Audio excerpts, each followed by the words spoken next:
Alors peut-être avant de démarrer la séance du jour, je voulais vous demander si vous aviez des questions sur ce qu'on a fait la dernière fois, ce dont on a parlé, s'il y avait des points qui n'étaient pas très clairs. Non ? Ça va ? Ok. On avait beaucoup parlé de distance, de mesure de distance, et on était passé aussi, j'avais parlé du passage de... Ah oui. Oui, je vais expliquer un petit peu.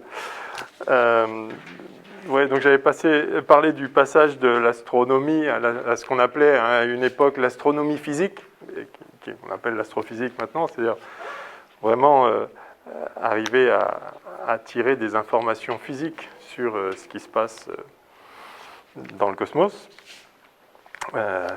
Et je m'étais appuyé à titre d'exemple, mais c'est quand même un exemple évidemment très fondateur, sur la question du spectre lumineux. Donc je vous rappelle que de toute façon, on ne fait que recevoir de la lumière, donc il faut tirer toutes les informations physiques de ce spectre de lumière, à la fois de la position et effectivement de la distribution spectrale, c'est-à-dire la distribution de l'intensité. Pardon. Excusez-moi, je dois répondre à un truc. Pardon. Ce que je disais... j'ai parlé du spectre solaire. Qu'est-ce que je disais Vous aviez posé une question. Ah oui, donc oui, j'explicite ça. Ok.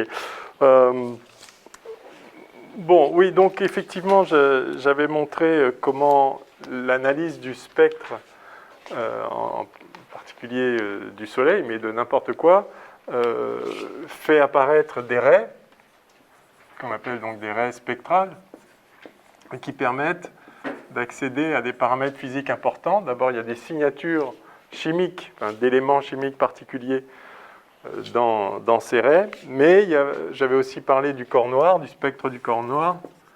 Un corps chauffé à une certaine température, à l'équilibre, quand le corps est à l'équilibre avec sa lumière,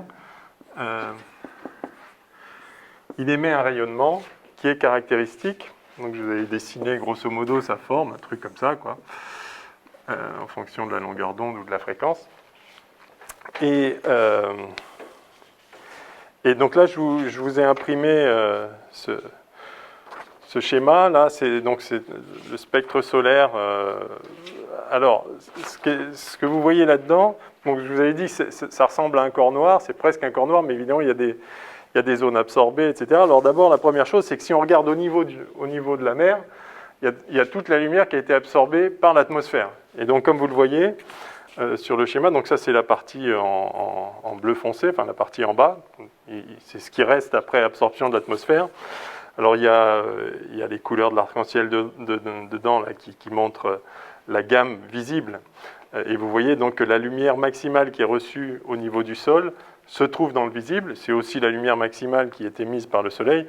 Et ça, c'est pas un hasard. C'est juste que nos yeux sont bien faits. Enfin, ils sont adaptés à la lumière qu'émet le Soleil, évidemment. Mais vous voyez qu'il manque des bandes. Il y a des trous, des zones d'absorption. Alors, il y a l'absorption par l'oxygène de l'air, par l'azote. Et puis, il y a des bandes d'absorption dans l'infrarouge, comme vous le voyez. Donc, l'infrarouge, c'est sur la partie droite du graphe, aux grandes longueurs d'onde. Alors, excusez-moi, il faut encore... Je regarde juste... On a un truc en route.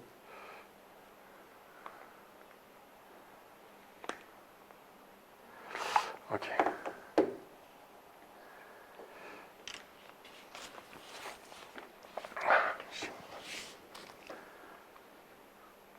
Pardon, je suis vraiment désolé.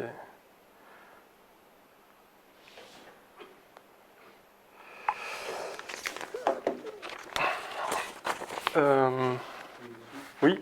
Donc ça veut dire que dans le domaine visible, ces lumières ne peuvent pas déplacer une certaine intensité. Alors ça, donc effectivement, en ordonnée, là, vous avez la puissance reçue. Et ça, c'est la puissance émise par le Soleil. Enfin, une fois qu'elle est qu'elle arrive au niveau de la Terre. Donc, si vous voulez, vous avez le Soleil qui émet de la lumière dans toutes les directions, c'est isotrope. Nous, on est quelque part là, Et donc, on reçoit par chaque centimètre carré ou chaque mètre carré de surface exposée au soleil, la question c'est quelle est la puissance qui arrive. Ce que vous voyez donc dans le spectre, là, c'est marqué l'ordonnée, c'est des watts par mètre carré et par, je vais mettre comme ça, watts par mètre carré et par micromètre. Alors pourquoi par micromètre? C'est par unité de longueur d'onde, parce que ça c'est le spectre différentiel. Ça c'est la puissance par unité de longueur d'onde. Si vous voulez la puissance par mètre carré, c'est-à-dire des watts par mètre carré, il faut intégrer ce spectre puisque vous avez des photons à toutes les énergies. Donc ça, c'est en fonction donc, de la longueur d'onde.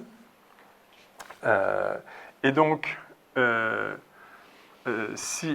typiquement, si vous, vous savez intégrer une courbe, vous avez des watts par mètre carré par micromètre. Donc ça, on va appeler ça I de lambda, je sais pas.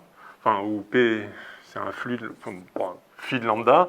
Si vous faites somme de phi de lambda des lambda, ça vous donne des watts par mètre carré. Simplement, cette distribution en fonction de la longueur d'onde vous révèle à quelle longueur d'onde il y a l'essentiel de l'énergie. Et ça, c'est typiquement dans les longueurs d'onde visibles. Et ce que vous voyez, c'est que donc, vous avez grosso modo 1000, si on prend une espèce de moyenne, là, vous avez, donc là c'est en nanomètres, donc grosso modo vous avez une largeur de 1000, vous savez le spectre visible c'est à peu près 400 nanomètres de largeur. Donc, si on va à la louche, on a un peu plus de 1000 watts par mètre carré par micromètre pour à peu près 1 micromètre. On a grosso modo 1000 watts par mètre carré. Donc ça, c'est ce qu'on reçoit, 1000 watts par mètre carré, comme ça. C'est la puissance solaire reçue au niveau de la Terre.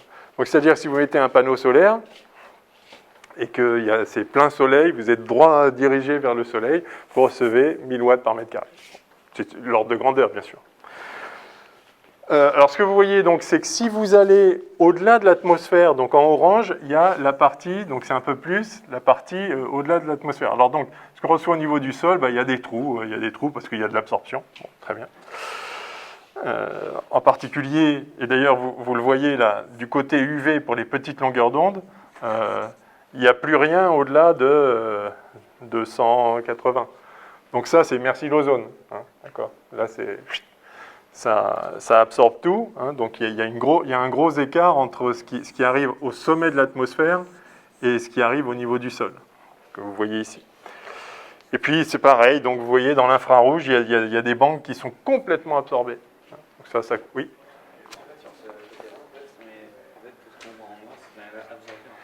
Oui, ce qu'on voit en noir, c'est des raies absorbées. Voilà. Je vais l'expliquer aussi, ce graphe. Et donc voilà, et puis, donc, si vous allez au-delà de l'atmosphère, vous avez vraiment la lumière qui arrive au niveau de la Terre. Et vous voyez que ce n'est pas un parfait corps noir, parce que dans le Soleil lui-même, il y a de l'absorption, dans la photosphère, et donc, c'est un peu modulé, et puis la température n'est pas uniforme partout dans le Soleil, je vais y revenir. Donc, ce n'est pas un parfait corps noir, mais enfin, ça ressemble beaucoup à un corps noir. Grosso modo, vous pouvez fitter une courbe de corps noir par-dessus, et ça vous donne la température correspondante. Oui ? Et comment ça se fait qu'il y ait des rayonnements qui sont supplémentaires, qui sont au-dessus du rayonnement? Oui, alors d'abord... D'accord. Alors, bon, d'abord, c'est un fluide global, donc si on voulait, on pourrait couvrir l'enveloppe supérieure, mais ceci dit, oui, il y a des rayonnements qui sont au-dessus, parce qu'il y a des raies d'émission spécifiques dans le Soleil. C'est-à-dire que, encore une fois, le corps noir, c'est un corps qui est parfaitement isolé, en pur équilibre avec matière-lumière, mais le Soleil n'est pas un parfait corps noir, en ce sens que il y a, on va le voir un peu après, il y a des mouvements de convection, il y a du champ magnétique qui peut chauffer localement. Donc, ce n'est pas un équilibre parfait, il y a de la dynamique. Et donc, on ne s'attend pas à avoir un parfait corps noir. Mais ce n'est pas loin d'être un corps noir. Et puis, par ailleurs, donc, il y a de la lumière qui peut être absorbée et réémise dans la photosphère à des longueurs d'onde bien précises. Et ça peut faire un excès à certaines longueurs d'onde. Et c'est ce qu'on voit, effectivement, il y a des raies, ce qu'on appelle les raies d'émission. Par ailleurs, donc justement, le corps noir, il est censé rien émettre et rien recevoir. Hein, vous vous rappelez, quand je vous ai parlé de l'expérience pour mesurer le spectre de corps noir, on fait un four, puis on fait un petit trou juste pour faire sortir quelques photons. C'est-à-dire que les photons qui sortent, là, ils sont vraiment représentatifs de l'équilibre. L'équilibre est maintenu à l'intérieur. C'est là-dedans vraiment qu'il y a le corps noir, en fait. Pour le Soleil, évidemment, il émet vers l'extérieur. Il émet beaucoup, c'est justement la lumière qu'on reçoit. Donc le fait qu'il perde de l'énergie par l'extérieur et que du coup, il ne soit pas lui-même parfaitement à l'équilibre, ça joue aussi sur le fait que ce n'est pas un parfait corps noir. Mais néanmoins, on reconnaît un spectre de corps noir sous-jacent et on peut lire dessus la température à quelque chose près. Encore une fois, de toute façon, ce n'est pas uniforme. Certains endroits, c'est un peu plus chaud, on va y revenir. Donc voilà, grosso modo, c'était juste pour vous montrer, c'est un peu schématique, mais voilà ce qu'il en est. Alors de l'autre côté, effectivement, je vous ai mis un spectre solaire. Alors, vous savez comment on fait un spectre, hein, on prend... Enfin, Newton, il faisait ça avec un prisme. Hein, vous faites tomber de la lumière solaire sur un prisme, et puis, évidemment, la déflexion dans le prisme dépend de la longueur d'onde. Et donc, vous avez ici du bleu, ici du rouge, à moins que ce soit l'inverse. Je n'ai pas envie de réfléchir là maintenant. Mais donc, vous étalez suivant la longueur d'onde. L'indice de réfraction n'est pas le même, donc l'angle de déflexion n'est pas le même. Et donc, vous récupérez tout un tas de couleurs ici. Enfin, vous récupérez les couleurs de l'arc-en-ciel. Une par longueur d'onde, enfin, donc c'est étagé comme ça, c'est un truc continu. Alors, aujourd'hui, on utilise de la diffraction par des réseaux. Je ne sais pas si vous avez fait beaucoup d'optique, mais bon, on peut diffracter la lumière comme ça pour faire un spectre. Et évidemment, on fait plus que mettre tout le spectre visible sur, je sais pas, sur 2 cm quand vous mettez un prisme. Mais là, vous faites un énorme zoom là-dedans. Vous prenez un spectromètre à grand pouvoir de dispersion et vous pouvez étaler sur une bande très grande, vous pouvez avoir toutes les longueurs d'onde, là, comme ça. Donc, mettons... Alors, donc là, en fait, c'est tellement grand que on l'a recoupé, on prend ce bout-là, celui-là on le met dessous, celui-là on le met dessous, celui-là on le met dessous, et donc vous avez comme ça le spectre solaire, il faut l'imaginer qui se déploie vraiment sur une ligne. Donc du rouge au bleu ou au violet ou du violet au bleu. Et effectivement, vous voyez là qu'il y a de la lumière à toutes les longueurs d'onde, sauf à certaines raies précises. Alors évidemment, vous n'avez jamais vu ça à l'œil nu dans le spectre fait par un prisme ou un coin de table en verre ou un truc comme ça, parce qu'on n'a pas la bonne résolution. Mais vous voyez, je voulais justement vous montrer ça pour que vous vous rendiez compte de la précision qu'on peut atteindre. Le pouvoir dispersif des spectromètres sont aujourd'hui vraiment remarquables. Et ça saute aux yeux qu'il manque de la lumière, des longueurs d'onde, très, très finement, c'est-à-dire qu'il manque un là. Et vous voyez qu'il y a des patterns. Alors ça a l'air d'être un peu aléatoire, mais sauf que quand vous regardez, vous voyez, là il y en a une très grosse et une petite à côté, et puis là une très grosse et puis rien à côté, et donc, vous pouvez reconnaître des patterns si vous avez par ailleurs un template des éléments qui sont, enfin, des raies d'absorption pour des éléments que vous contrôlez chimiquement sur Terre. Donc voilà à quoi ça ressemble. Et par ailleurs, maintenant, si vous faites le spectre d'une étoile, ça c'est le Soleil, vous faites le spectre de n'importe quelle étoile, exactement de la même façon, hein, c'est pas plus compliqué. Alors évidemment, si elle est loin, il y a moins de lumière, donc pour avoir une précision à toutes les longueurs d'onde, il faut faire une pause longue, etc. Mais enfin bon, ça se fait sans problème. Et vous allez voir aussi des raies comme ça, et éventuellement, vous allez voir qu'elles sont un peu décalées. C'est-à-dire, par exemple, là c'est clair que là les deux grosses avec une à peu près à 40% entre les deux, voilà, ce pattern-là, vous voyez qu'il est nulle part ailleurs. Vous avez beau le chercher, parce qu'on a dit que c'est un peu aléatoire. Oui, non, c'est très précis en fait.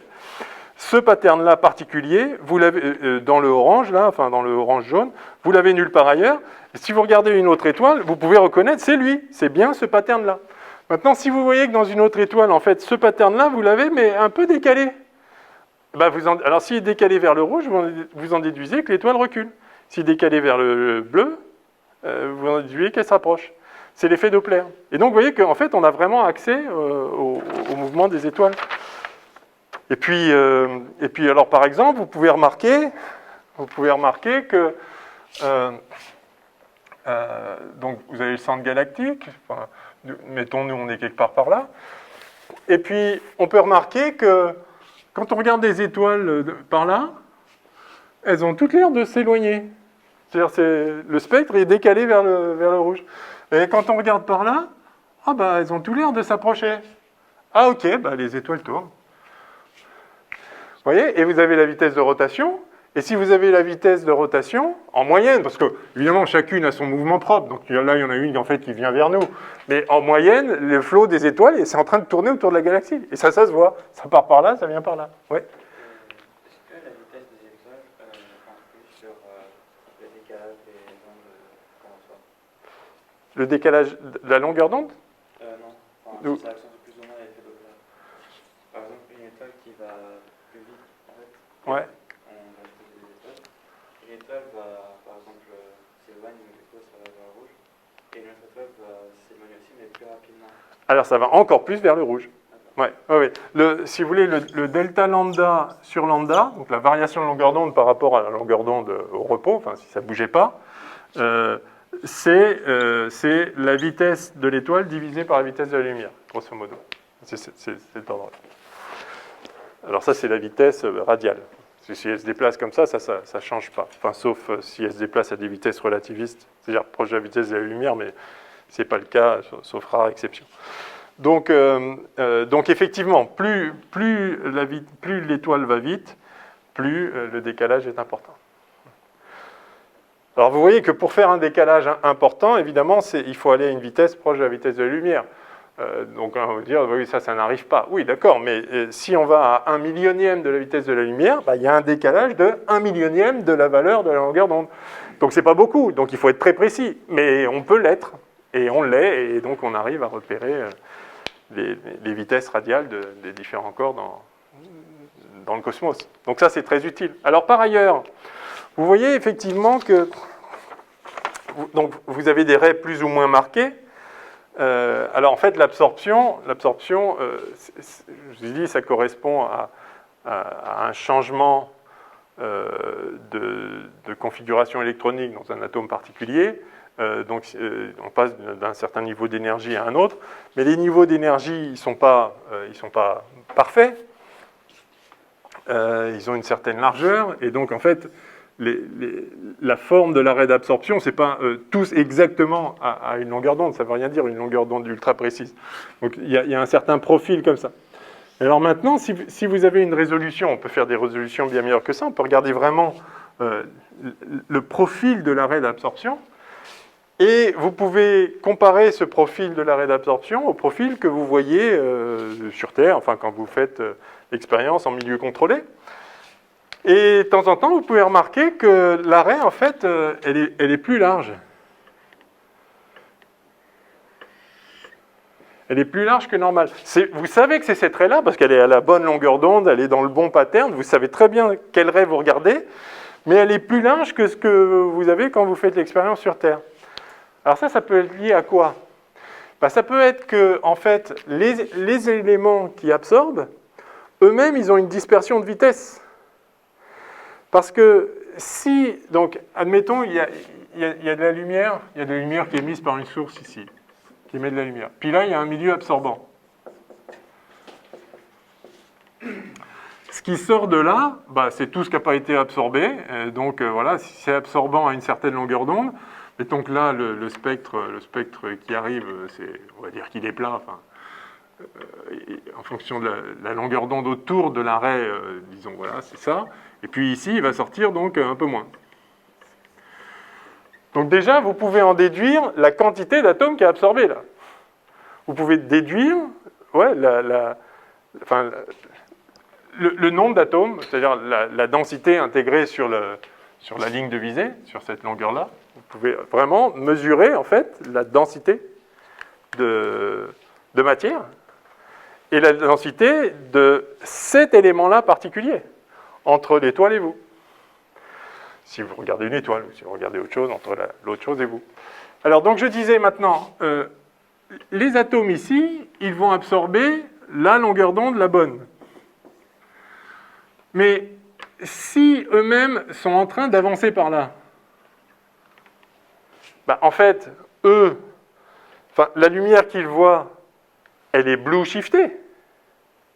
C'est-à-dire, elle est décalée vers le bleu, puisqu'il se rapproche. C'est comme si la source se rapproche. Enfin, ce qui compte, c'est la vitesse relative. D'accord ? Si vous voulez, il se précipite sur l'onde qui est comme ça. S'il reste immobile, ça arrive à une certaine fréquence. Et s'il se projette dessus, évidemment, ça oscille plus vite, puisqu'il rattrape la crête d'avant avant qu'elle ait le temps de venir. Donc la fréquence est plus grande. C'est aussi simple que ça. C'est ça l'effet Doppler. Et donc, eux, ici, ils vont voir les photons un peu plus énergétiques. Du coup, eux, qu'est-ce qu'ils vont absorber ? Ben, ils vont absorber une longueur d'onde un peu plus faible, puisque eux, une fréquence un peu plus faible, puisque eux, ils ont fait augmenter la fréquence. Donc, le photon vu de chez nous, le photon qu'ils sont en train d'absorber, il est à plus faible longueur d'onde. Donc, en fait, ça va, au lieu de décaler là, vous allez absorber là, vous allez absorber là. Mais si là, il y a peut-être des atomes qui vont par là, au contraire. Alors, à ce moment-là, c'est l'inverse. Eux, ils vont voir une lumière redshiftée, moins énergétique. Et du coup, ils vont absorber les photons qui, en fait, sont plus énergétiques parce que du point de vue de l'atome, ils sont réduits. Et donc, vous allez absorber un peu au-delà. Et donc, en fait, si là, vous avez une agitation des molécules ou des atomes qui absorbent dans tous les sens, vous allez en fait produire une raie qui va être élargie. Et c'est ce qu'on appelle l'élargissement Doppler, justement.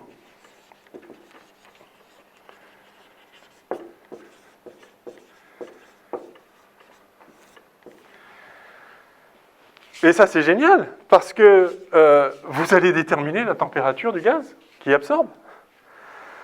Plus il va chercher des longueurs d'onde très, très grandes, là, ou très petites, à absorber, plus sa température, plus vous en déduisez qu'il y a une température d'autant plus grande. Hein, puisque, justement, il va chercher des longueurs d'onde plus loin en se projetant sur elles, etc. Ouais. Vous comprenez l'idée ? Donc, en fait, dans la forme de cette raie, vous avez la température du gaz. Après, vous pouvez comparer la température, je sais pas, des ions calcium là-dedans, et puis la température des molécules H2, voir si c'est pareil. Vous pouvez déduire des tas de choses. Mais vous voyez que vous avez accès, vraiment, on n'a jamais mis un thermomètre dans un nuage interstellaire, mais on connaît sa température, zéro problème.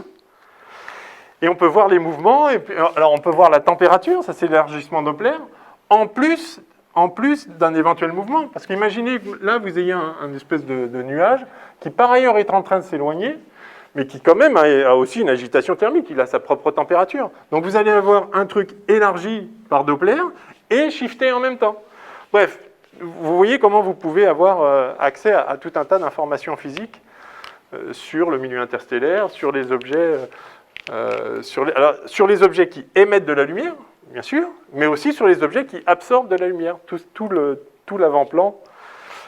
Donc voilà grosso modo comment on procède pour requérir des informations. Après, on connaît par ailleurs les lois physiques, on met tout ça ensemble et on observe dans différentes longueurs d'onde, différents phénomènes, et au bout d'un moment, on finit par avoir une bonne idée de ce qui se passe, quoi.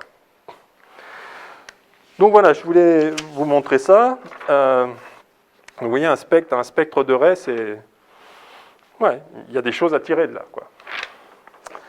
Ok, alors, sinon, après, je vous ai imprimé un truc sur de 3 repères sur le Soleil et le diagramme Hertzsprung-Russell. Je voulais vous parler de ce diagramme Hertzsprung-Russell. Vous n'avez peut-être pas entendu parler de ça. Hertzsprung-Russell, ça vous dit quelque chose ? Le diagramme HR. Alors, je vais vous en parler parce que comme vous aviez l'air intéressé par les mesures de distance, il y a une autre façon de mesurer la distance des étoiles. Donc on a parlé de la parallaxe. Hein. Ça, c'est pour les étoiles proches. On arrive en regardant à 6 mois d'intervalle, enfin pendant que la Terre tourne. Évidemment, on voit l'étoile se déplacer sur l'arrière-fond un petit peu, puisqu'on change de point de vue. Donc pour les étoiles proches, on arrive à repérer un tout petit décalage et on en déduit la distance. Très bien. Mais ça, on ne peut pas le faire pour beaucoup. On a parlé des céphéides qui permettent, à partir des étoiles variables, d'avoir une idée relativement correcte de la distance. Une fois qu'on a calibré la courbe qui relie justement la luminosité intrinsèque à la période, la période d'oscillation de la luminosité de l'étoile. Évidemment, c'est un peu indirect, c'est pas parfait, c'est pas toutes les étoiles qui ont exactement la même période, ont exactement la même luminosité, ça dépend de certaines choses, donc c'est pas parfait, mais enfin, on fait ce qu'on peut, et ça donne quand même une idée assez bonne. Ça nous a permis, je vous avais dit juste à la fin de la séance de la dernière fois, c'est ça qui a permis de repérer, de déterminer, en tout cas l'ordre de grandeur des distances des galaxies pas trop lointaines, celles où on peut voir des céphéides individuelles dedans, mais quand même on peut voir ça jusqu'à très loin, et en corrélant la distance avec la vitesse d'éloignement ou de rapprochement vue par justement le décalage Doppler des raies, on a vu que les galaxies s'éloignent toutes de nous, à des exceptions près locales, parce qu'il y a des mouvements propres, mais grosso modo, il y a une espèce de flot global qui fait que toutes les galaxies s'éloignent de nous. Alors c'est étrange, est-ce qu'on est au centre de l'univers? Non, non, le truc c'est que toutes les galaxies s'éloignent toutes les unes des autres, et d'autant plus vite qu'elles sont plus éloignées. Et c'est ça qui avait conduit, compte tenu de ce qu'on sait de la relativité générale, au modèle de Big Bang, qui aujourd'hui sont complètement validés par tout un tas d'observations. Alors pas forcément jusqu'à l'instant singulier initial, parce que ça, on sait que la physique cesse d'être fiable sur des temps très très courts, mais vraiment très très courts, 10 puissance moins 43 secondes. Mais au-delà, la physique, on la connaît à peu près, et disons, on la connaît peut-être pas jusque-là. Là, on sait que nos théories sont fausses, en deçà. En tout cas, on n'a pas de théorie, c'est pas qu'elles sont fausses, c'est qu'on n'en a pas. C'est une limite à nos théories connues. Après, c'est un peu plus incertain, jusqu'à des temps, peut-être, je sais pas moi, 10-30. Je dis ça un peu au hasard. Je pense que jusqu'à 10-25, on doit savoir à peu près ce qui se passe. Quand je dis on sait ce qui se passe, associé à ça, il y a des échelles d'énergie pour lesquelles on n'a quand même pas une théorie physique. Il pourrait y avoir de la nouvelle physique. La différence ici, donc je ne dis pas qu'on connaît tout jusque-là. Je dis qu'il se pourrait qu'on connaisse tout, mais il y a peut-être des choses qu'on n'a pas vues parce que ça se passe à une échelle d'énergie à laquelle on n'a jamais accédé jusqu'à présent. Mais peut-être qu'il n'y a rien d'autre. Tandis que là, c'est sûr qu'on ne sait pas. Là, c'est peut-être qu'il n'y a rien d'autre, auquel cas on sait, mais ça se trouve, il y a autre chose. Donc, on ne sait pas si on sait. Là, on sait qu'on ne sait pas. Et après, plus bas que... ce qui est sûr, c'est qu'après quelques millisecondes, on sait qu'on sait. On sait tout parce que c'est à une échelle d'énergie qu'on sait repérer en laboratoire, etc. Donc après, c'est assez facile de voir ce qui s'ensuit. Je dis millisecondes un peu au hasard aussi, et c'est peut-être même en fait avant ça. Probablement même le milliardième de seconde. Bon, mais peu importe. Mais c'est pas ça dont je veux parler aujourd'hui. En fait, je voulais parler un peu des étoiles. Parce que c'est beau une étoile. Et la physique des étoiles aussi, c'est très beau. Alors, je ne sais pas ce que vous savez sur les étoiles. Est-ce que vous savez ce qu'est une étoile, en fait? Déjà. Ouais. Enfin, à part un point brillant dans le ciel. Ouais. C'est une espèce d'amas de gaz dont les noyaux fusionnent petit à petit. Donc ça fait d'abord de l'hydrogène, ensuite ça fait de l'hélium, ensuite du carbone, de l'oxygène, puis du carbone, juste comme ça. Ensuite ça fait du gaz, et ça fait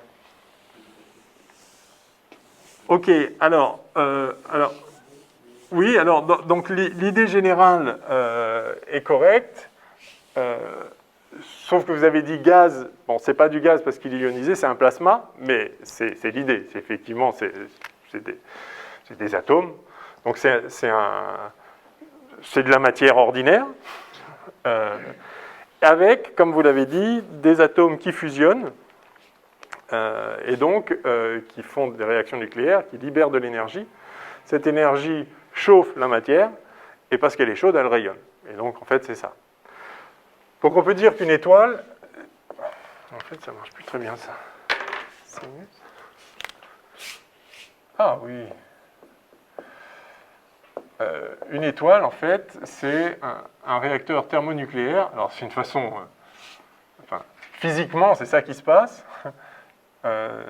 Réacteur thermonucléaire.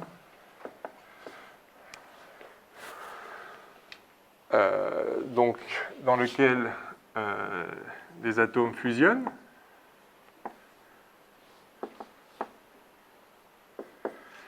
Et donc, libèrent de l'énergie. Voilà, la notion de libération est un peu... Enfin, ça convertit de l'énergie sous forme nucléaire en énergie thermique, lumineuse, d'abord lumineuse en fait, et après tout ça se thermalise au sein de l'étoile, et donc ça fait augmenter la température du corps en question. Le cœur d'une centrale nucléaire, c'est chaud parce que voilà, ça libère de l'énergie, et donc quand vous avez de l'énergie quelque part, donc ça rayonne éventuellement de la lumière. Bah, de toute façon, du fait que c'est chaud, ça rayonne, mais essentiellement l'énergie, elle contribue à chauffer les choses. Une centrale nucléaire, bah, l'idée c'est justement de récupérer cette chaleur, de faire bouillir de l'eau avec cette chaleur, et la vapeur d'eau fait tourner une turbine et on récupère l'énergie électrique parce qu'on met au bout de la turbine, on met un aimant qui tourne et pouf, ça fait du courant. Donc c'est ça en fait. Enfin, on convertit in fine en énergie électrique. Alors dans une étoile, on ne convertit pas en énergie électrique, on convertit... je vous dis, c'est de la chaleur et après ça rayonne. Et donc on a de l'énergie in fine sous forme électromagnétique, le rayonnement lumineux solaire. Mais alors là j'ai mis atomes fusionnent. Est-ce que dans une centrale nucléaire, les atomes fusionnent? Pas encore, c'est de la fission. Ouais, c'est de la fission, hein, effectivement. Donc là, c'est de la fusion, c'est-à-dire qu'on prend des petits noyaux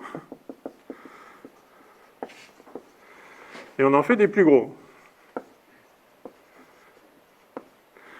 Dans une centrale nucléaire, on prend des gros, on fait des petits. Pourquoi on ne fait pas ça, en fait Parce qu'on sait pas encore faire, en fait, on sait, mais on sait pas encore maintenir une chaleur assez grande pour que les atomes puissent, enfin que les noyaux puissent fusionner. Et on ne sait pas non plus tirer de l'énergie encore de ça. Enfin, si on sait le faire, mais pas de manière à tirer de l'énergie. Ok. Et vous alliez dire aussi quelque chose, non? La même chose? Ouais. Je crois qu'il faut aussi une pression énorme. Ah. Parce que dans le Soleil, il y a une pression qui est énorme et qu'on ne peut pas reproduire ça. Très bien. Alors, donc, enfin, les deux choses sont correctes. Donc, effectivement, on n'arrive pas facilement à faire fusionner des noyaux. Alors, vous avez dit parce on n'arrive pas à maintenir une chaleur suffisante, c'est-à-dire une température suffisamment élevée. Je traduis. Vous dites qu'il n'y a pas assez de pression. Mais en fait, qu'est-ce qui nous empêche d'augmenter la pression? On n'a pas les moyens de faire comme le Soleil. S'ils sont 100 fois plus longs que la Terre, je pense que c'est une pression qui est inimaginable. Ouais. Donc on n'arriverait pas juste à comprimer... On n'avait pas réussi à faire des centres de solaire artificiels, on pourrait faire comment on appelle ça? Ça doit être enfin, ça peut être comme ça, et puis ça va pas plus d'un million de degrés. Ouais, on est quand même capable de faire des choses très chaudes. Et puis, on est capable de faire des réactions de fusion, malgré tout, sur Terre. Comme vous l'avez dit, on sait le faire, mais pas assez, on n'arrive pas à tirer assez d'énergie. En fait, le truc, c'est que on sait faire fusionner des noyaux, mais il faut de l'énergie. Et effectivement, si pour arriver à enclencher la réaction, il faut apporter plus d'énergie que ce que ça nous en donne, c'est pas rentable. Donc effectivement, le point critique, c'est est-ce qu'on va être capable d'en produire plus que ce que ça nous coûte pour maintenir les bonnes conditions. Et vous avez un peu évoqué les conditions, effectivement. Les conditions, il faut que ce soit chaud, il faut qu'il y ait de la pression. Alors, comment ça joue? Pourquoi ça joue? Pourquoi si je prends deux protons, je les mets ensemble, ils fusionnent? C'est quoi le problème, en fait? Il faut les faire se fusionner avec assez peu. Tu dis que les électrons détachent Ouais, alors, en fait, à vrai dire, c'est pas qu'il faut que les électrons se détachent. En fait, c'est que malheureusement, aux températures dont on a besoin pour faire la fusion, les électrons, ils sont partis depuis longtemps. En fait, ils nous aideraient s'ils pouvaient rester, mais ils ne peuvent pas rester justement parce qu'on a besoin de grande énergie. Mais pourquoi on a besoin de grande énergie? C'est ça que j'essaye de... Pourquoi je prends un proton, et j'en prends un autre, et je les envoie l'un sur l'autre, et c'est quoi le problème? Ils vont fusionner.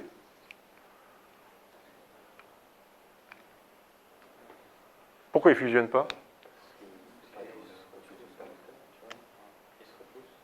Ah, yes! Voilà l'élément clé. Ils se repoussent. Ils sont chargés positivement. Ils ont une charge. Quand vous les approchez, ils se repoussent. En fait, ils se repoussent tout le temps, mais quand ils sont loin, ça compte pour du beurre, parce que la force est faible. C'est quoi la force électrique, électrostatique? Alors là, c'est purement électrostatique.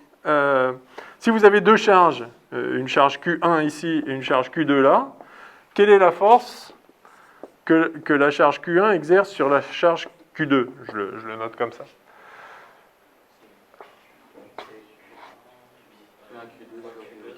Yes!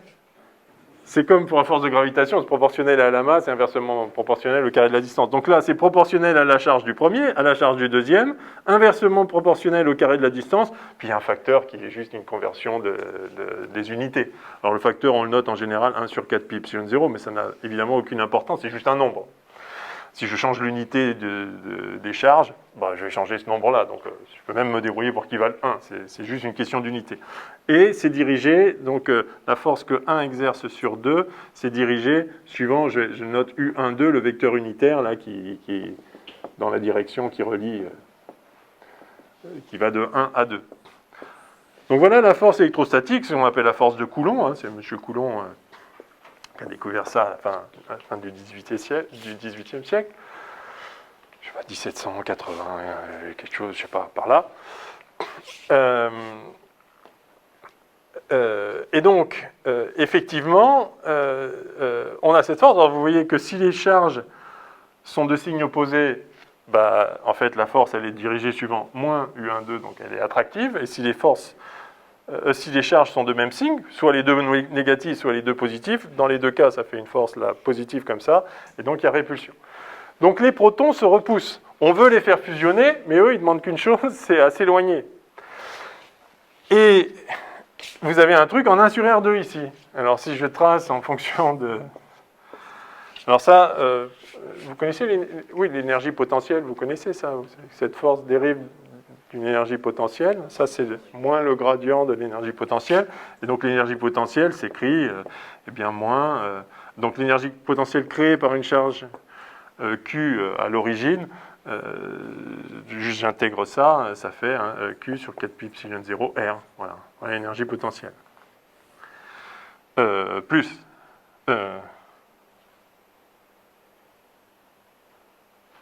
oui, plus... moins le gradient, la dérivée, ça fait moins 1 sur R2, et moins le gradient, donc c'est évidemment plus. Donc, vous avez une énergie comme ça. Énergie potentielle. Enfin, c'est le potentiel, l'énergie potentielle, pardon.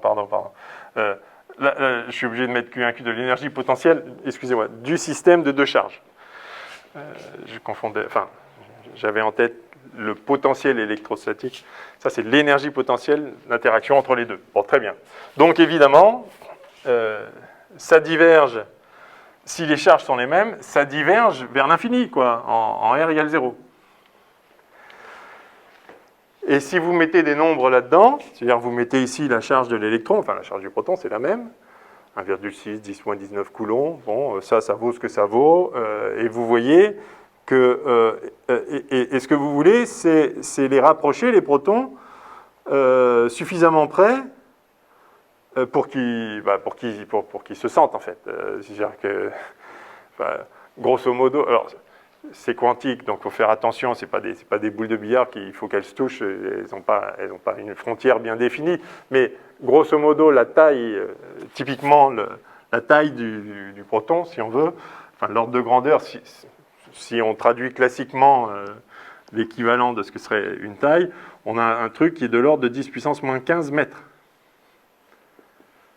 Un Fermi, un femtomètre. Vous connaissez cette unité, femtomètre, je sais pas. Bon. Un femtomètre.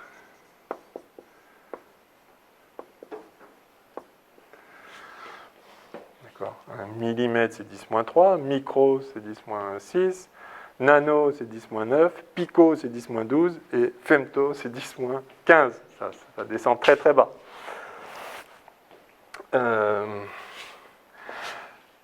Or, si vous mettez là-dedans 10 puissance moins 15 mètres, ça explose. Juste en termes d'énergie, c'est monstrueux. Et donc, voilà pourquoi il faut effectivement... alors, il faut une grande... En fait, donc, ce qu'on voit, c'est qu'il faut une grande énergie. Pour vaincre ce qu'on appelle... on appelle ça la barrière coulombienne, c'est-à-dire que c'est la répulsion coulombienne, la force de Coulomb. Et il faut... Alors, le truc, c'est que... Donc, là, il y a la force... il y a la force de Coulomb qui repousse comme ça, enfin qui fait une énergie comme ça, mais après, quand les deux protons... Enfin, quand ils fusionnent, alors quand ils fusionnent, il y a un proton qui se transforme en neutron, mais c'est un détail, parlons de nucléons. Quand les deux nucléons fusionnent, ensuite... bon, alors d'abord, le proton s'est transformé en neutron, donc il est plus chargé, donc il ne se repousse pas. Mais ça, c'est juste pour l'hydrogène. Mais si vous avez un noyau de carbone, par exemple...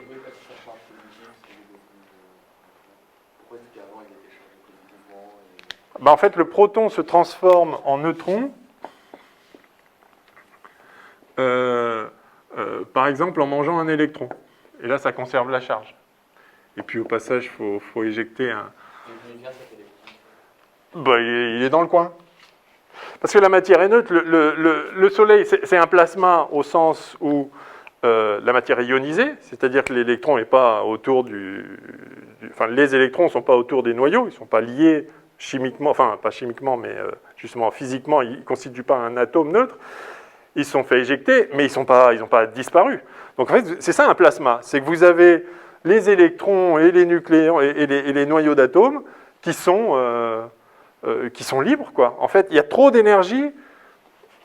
Si vous avez le noyau, donc avec des protons et des neutrons, et ce qu'on appelle un nuage électronique, enfin les électrons, c'est quantique, donc on ne peut pas dire il n'est pas là ou là. Bon, si vous voulez, vous avez une distribution de probabilité de le trouver ici ou là si vous faites la mesure. Bref. Je ne veux pas rentrer dans ce détail-là, mais donc ça forme un atome stable aux températures ambiantes, dans les conditions ambiantes. Pour arracher l'électron, il faut donner de l'énergie qui correspond à l'énergie d'ionisation, il faut ioniser, et ça, l'ordre de grandeur, on avait parlé la dernière fois, quand je vous ai parlé des transitions atomiques, là, pour passer d'une configuration à une autre, je dis ça correspond à de la lumière, enfin à des photons, dont l'échelle d'énergie, c'est l'ordre de l'électronvolt. Vous savez peut-être, pour ioniser l'atome d'hydrogène, il faut 13,6 électronvolts. Ça vous dit quelque chose, ça, le potentiel d'ionisation? Vous n'avez pas vu ça pour l'hydrogène? Bon, mais ça, c'est particulièrement fort. Ça, c'est de l'UV, ça. Hein. Sinon, pour faire des transitions atomiques, typiquement, c'est de l'ordre de l'électronvolt ou quelques électronvolts. Enfin, c'est cet ordre-là. L'énergie des particules... Enfin, quand vous faites une transition nucléaire maintenant, c'est-à-dire que vous avez un certain arrangement avec des protons, des neutrons, etc. Allez, je vous en mets... Si je vous mets 6 protons et 6 neutrons, voilà. Ça c'est un noyau de carbone 12, voilà, par exemple. Si je refais un réarrangement, je lui en arrache un ou je lui en mets un, enfin je fais une réaction nucléaire, typiquement l'énergie là-dedans, si vous voulez, l'énergie de liaison de chaque nucléon dans les atomes, c'est de l'ordre du méga-électronvolt. Quelques méga-électronvolts. Ceux qui sont le plus liés, c'est dans les noyaux de fer, c'est de l'ordre de 8, mais grosso modo, ça ne bouge pas beaucoup, mais grosso modo, c'est de l'ordre du mégaélectronvolt, donc 1 million de fois plus. C'est-à-dire que quand vous allez commencer à jouer avec des réactions nucléaires, des réarrangements nucléaires, les électrons, ça fait belle lurette qu'ils ne sont pas capables de tenir sur leur noyau, d'accord? Mais vraiment, vraiment, quoi. Donc c'est pour ça que quand on parle de fusion, on s'intéresse à la fusion dans un plasma. Donc le Soleil est un plasma, au sens où justement il y a beaucoup trop d'énergie pour que les électrons soient liés au noyau, en tout cas dans le cœur. Sur la surface, c'est ionisé, mais ce n'est pas complètement ionisé. C'est-à-dire que les électrons des couches périphériques sont un peu libres, donc c'est quand même un plasma, mais les électrons plus au cœur, ceux pour lesquels il faut plus d'énergie pour les arracher, bon, ils restent liés. Bon, en tout cas, donc, oui, donc il y a des électrons partout dans le cœur du Soleil. Ils sont juste libres, mais ils sont là. Hein, donc il n'y a pas de problème de faire ça. Ceci dit, c'est pas ça qui se passe en fait quand vous faites une fusion. Ça, c'est une façon, ça c'est une réaction. En fait, cette réaction se fait jamais spontanément, parce que spontanément, c'est le neutron qui est un tout petit peu plus lourd que le proton, et c'est lui en fait qui se désintègre en proton en libérant un électron. Exactement. Un neutron, spontanément, au bout d'environ 10 minutes, une durée de vie de l'ordre de 10 minutes. Donc les neutrons, en fait, Oui, quand ils sont libres, oui. Alors quand ils sont dans un noyau, c'est différent parce qu'ils sont stabilisés par les interactions fortes, etc.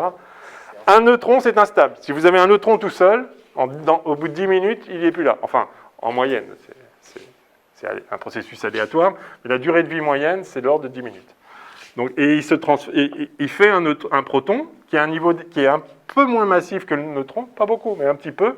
Et donc il y a effectivement un gain énergétique, en quelque sorte, à passer du neutron au proton. Mais évidemment, l'énergie se conserve, donc ça veut dire que les autres produits, ici vous produisez un antineutrino électronique, ces particules-là emportent l'excès d'énergie. Si vous voulez, là vous avez... s'il est au repos, vous avez mc2 avec la masse du neutron au C2. Là, vous avez la masse du proton au C2, voilà, l'énergie du proton.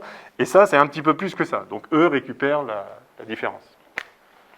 Lui aussi, il peut reculer un peu, prendre un peu d'énergie cinétique, mais ça sera complètement négligeable par rapport à son énergie de masse. Donc, essentiellement, la différence d'énergie se retrouve dans ces particules-là. Bref, donc tout ça pour dire que, effectivement, donc comment le proton se transforme en neutron? Donc en fait, c'est la version opposée de celle-là. C'est toujours le même type d'interaction. Vous couplez un électron, un proton, un neutron et un neutrino. Alors il y a une autre version de celle-là qui est ce qui se passe effectivement quand vous avez une fusion. C'est que vous avez le proton qui devient un neutron. Pour ça, en fait, il émet un anti-électron, un positon.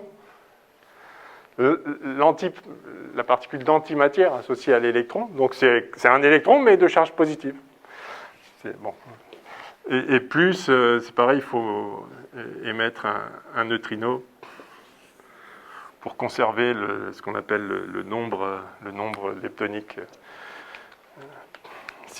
Avant, il n'y avait pas d'électrons, donc il ne peut pas y en avoir après, enfin, de ce nombre leptonique. Donc si vous créez un électron, il faut créer un anti... Alors c'est pas un anti-électron, c'est un anti-neutrino électronique. Bon, mais là je vous dis des choses qui sont pas forcément utiles pour vous, sauf si un jour vous vous intéressez à la physique des particules. Donc toujours est-il que effectivement, une fois que les deux protons se sont suffisamment rapprochés, à ce moment-là, il y a, en plus de la force de répulsion coulombienne, il y a des forces attractives qui sont liées aux forces, à ce qu'on appelle la force nucléaire forte.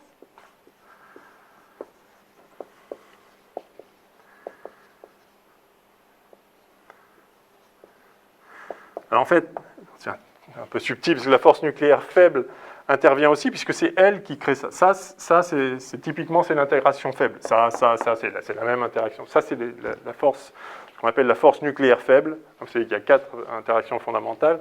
Force électromagnétique, force nucléaire forte, force nucléaire faible, et puis gravitation, bien sûr. Donc, tout ça intervient. Vraiment, je ne rentre pas dans les détails, ce n'est pas utile. Ce qui est important, c'est qu'effectivement, une fois qu'ils sont suffisamment proches, ces nucléons, ils sont sensibles à la force nucléaire qui, au contraire, les maintient ensemble. C'est pour ça que les noyaux sont stables. Les noyaux sont stables parce que, bien qu'il y ait plusieurs protons là-dedans qui se repoussent, ils se repoussent violemment. Mais la force nucléaire forte est beaucoup plus forte que la force électromagnétique. Donc, pendant qu'ils se repoussent, ils sont aussi tirés les uns vers les autres. Et donc, ça assure une cohésion. Et donc, ce que vous voyez, c'est qu'en fait, si vous tracez l'énergie potentielle, quand ils sont loin, il n'y a pas grand-chose. Quand ils se rapprochent, bon, enfin, c'est la force coulombienne, okay, parce que là, à distance, on n'est pas du tout sensible à la force nucléaire. Par contre, dès qu'ils sont suffisamment proches, alors là, il y a une force attractive avec une énergie potentielle négative qui assure la cohésion. Donc voilà le diagramme d'énergie potentielle, si vous voulez. Je mets en rouge. Pour deux protons candidats à la fusion. Donc, si vous lancez... donc là, on va dire R égale 0, c'est la position de l'un des protons. Et puis l'autre, au début, il est loin. Si vous voulez faire fusionner, il faut l'amener tout près. Mais évidemment, il y a cette barrière d'énergie potentielle. Donc, si vous l'envoyez avec une énergie qui est ça, vous l'envoyez avec une certaine énergie, il va arriver là, et puis il va faire demi-tour. D'accord ? Il est repoussé. Si vous voulez qu'il aille suffisamment près pour fusionner, il faut l'envoyer avec une énergie suffisante. Donc il faut qu'il ait toute cette énergie-là. Donc il faut la lui donner. Et ça, c'est beaucoup d'énergie. Je vous dis... je vous dirai plus tard, parce qu'en fait, il y a une subtilité amusante, c'est qu'en réalité, dans le Soleil, peut-être je vous expliquerai pourquoi un jour, en fait, on arrive à faire fusionner des protons qui ont moins d'énergie, qui vont moins vite. Quand ils arrivent là, normalement, ils font demi-tour. Sauf qu'il y a un truc en physique quantique qui s'appelle l'effet tunnel. Vous avez peut-être déjà entendu parler. Et en fait, ils arrivent à traverser. Ils arrivent à... Disons, il y a une partie de leur fonction d'onde qui peut se retrouver là, et ça suffit pour qu'après, ils fusionnent.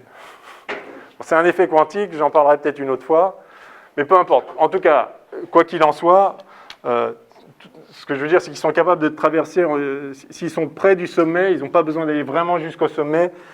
Si ici c'est suffisamment petit, ils peuvent traverser. Là, c'est impossible, ils traversent. La probabilité est 10 puissance moins 100 milliards. D'accord. Donc c'est un détail. Oui ?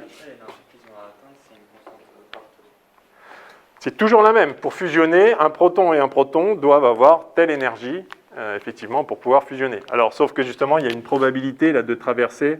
S'ils ont cette énergie-là, c'est sûr qu'ils fusionnent. S'ils ont moins, il y a un effet quantique qui leur permet de le faire quand même, mais donc il y a une certaine probabilité, etc.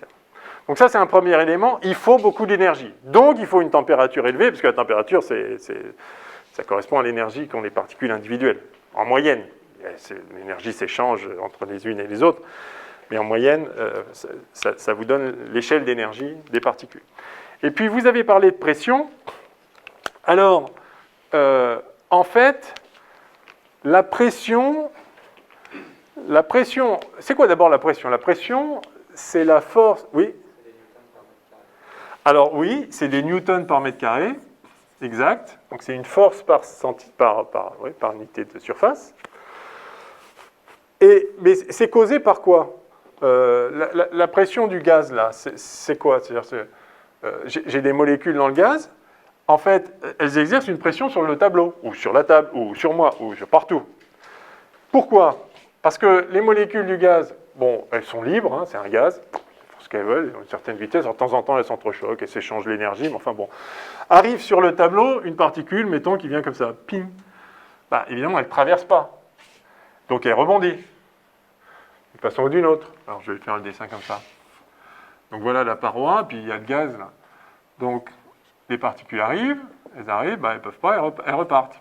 Si elles repartent, vous voyez qu'il y a un changement de quantité de mouvement. Il y avait une quantité de mouvement P égale mv là, par là, et puis maintenant, il y a une quantité de mouvement, toujours P égale mv, mais par là. Donc, il y a un delta P qui a eu lieu là. Avant, on était comme ça, maintenant, on est comme ça. Donc, le nouveau moins l'ancien, c'est donc ça moins ça. Vous avez, enfin, ça plus ça, plus ça. Oui, c'est ça. Vous aviez ça, maintenant vous avez ça. Donc, vous avez la quantité de mouvement comme ça.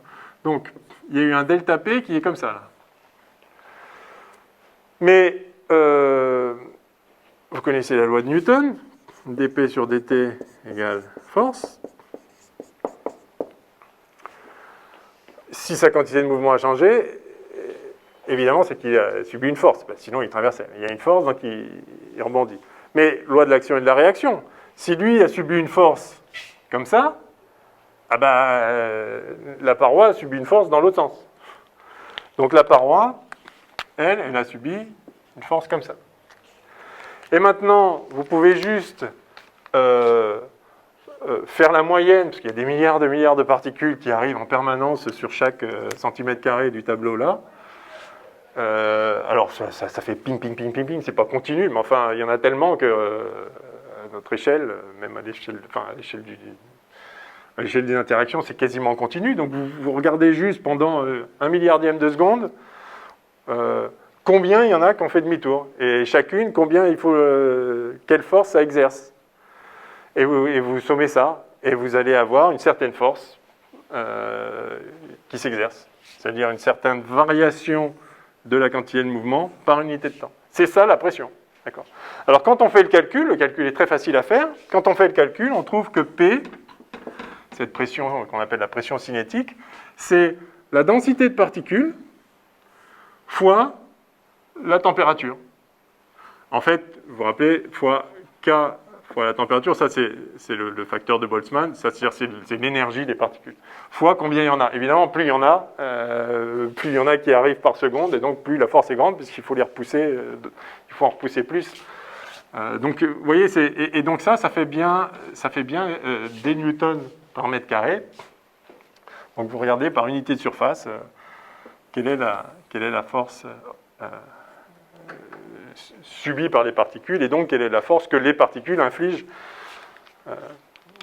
aux parois du récipient. Bref.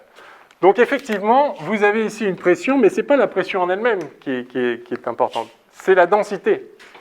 Ça va être la densité. Et c'est lié. Pour une température. Alors, la température vous donne l'énergie que vous avez,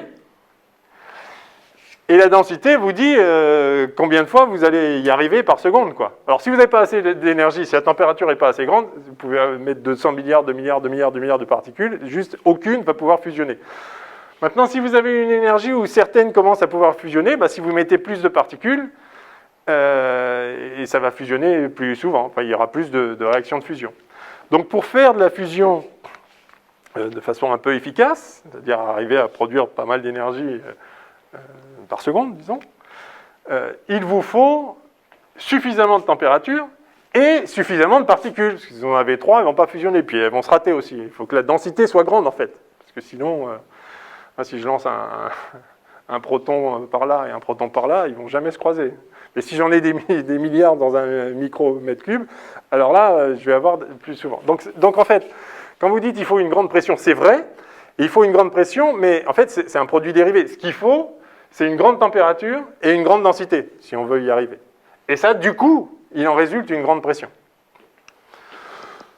Donc c'est correct, vous avez fait sortir le bon élément, c'est ça, c'est qu'en fait, ils se repoussent, les noyaux, oui, par eux-mêmes, justement, parce qu'ils sont ionisés. Donc, c'est pour ça que je disais tout à l'heure, mais en fait, si l'électron était là, ce serait cool, parce que du coup, la charge globale, c'est 0.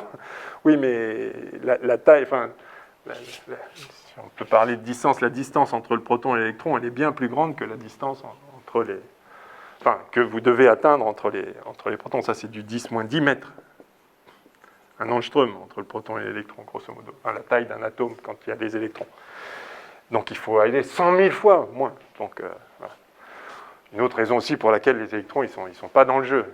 Tout ça est complètement ionisé avant qu'on puisse imaginer faire de la fusion. Ok. Alors, pourquoi je disais tout ça? Oui, donc pourquoi on n'y arrive pas? Parce que effectivement, maintenir, donc c'est les deux éléments, maintenir une température suffisante avec une densité suffisante, c'est compliqué justement parce qu'il y a une pression colossale du coup, et quand vous avez un truc qui a une grande pression, par définition, ça pousse, et donc il faut pousser de l'autre côté, quoi. Sinon, ça s'expand. Donc si vous avez un bout de matière avec une énorme pression, oui, c'est comme ça qu'on fait des explosions. Enfin, vous mettez plein d'énergie à un endroit et pouf, voilà. Et donc c'est compliqué de faire ça si on veut faire fusionner des noyaux sur Terre, et c'est pour ça qu'effectivement on fait de la fission, ça c'est facile, il suffit de casser le noyau, ok, il vous donne l'énergie. Pour faire fusionner, il faut arriver à les comprimer, au sens où vous disiez, en tout cas à les maintenir dans un petit volume, suffisamment de particules avec suffisamment d'énergie, donc une pression colossale, alors que du fait même de cette pression, les particules demandent qu'à s'éloigner les unes des autres. Donc il faut arriver à les comprimer. Mais évidemment, si je les comprime dans un récipient, j'ai perdu, parce qu'à cette température-là, si je veux des millions de degrés, le récipient il a fondu depuis longtemps. Donc il faudra un truc qui tienne le récipient, mais il va fondre aussi. Bref, on n'y arrive pas en fait.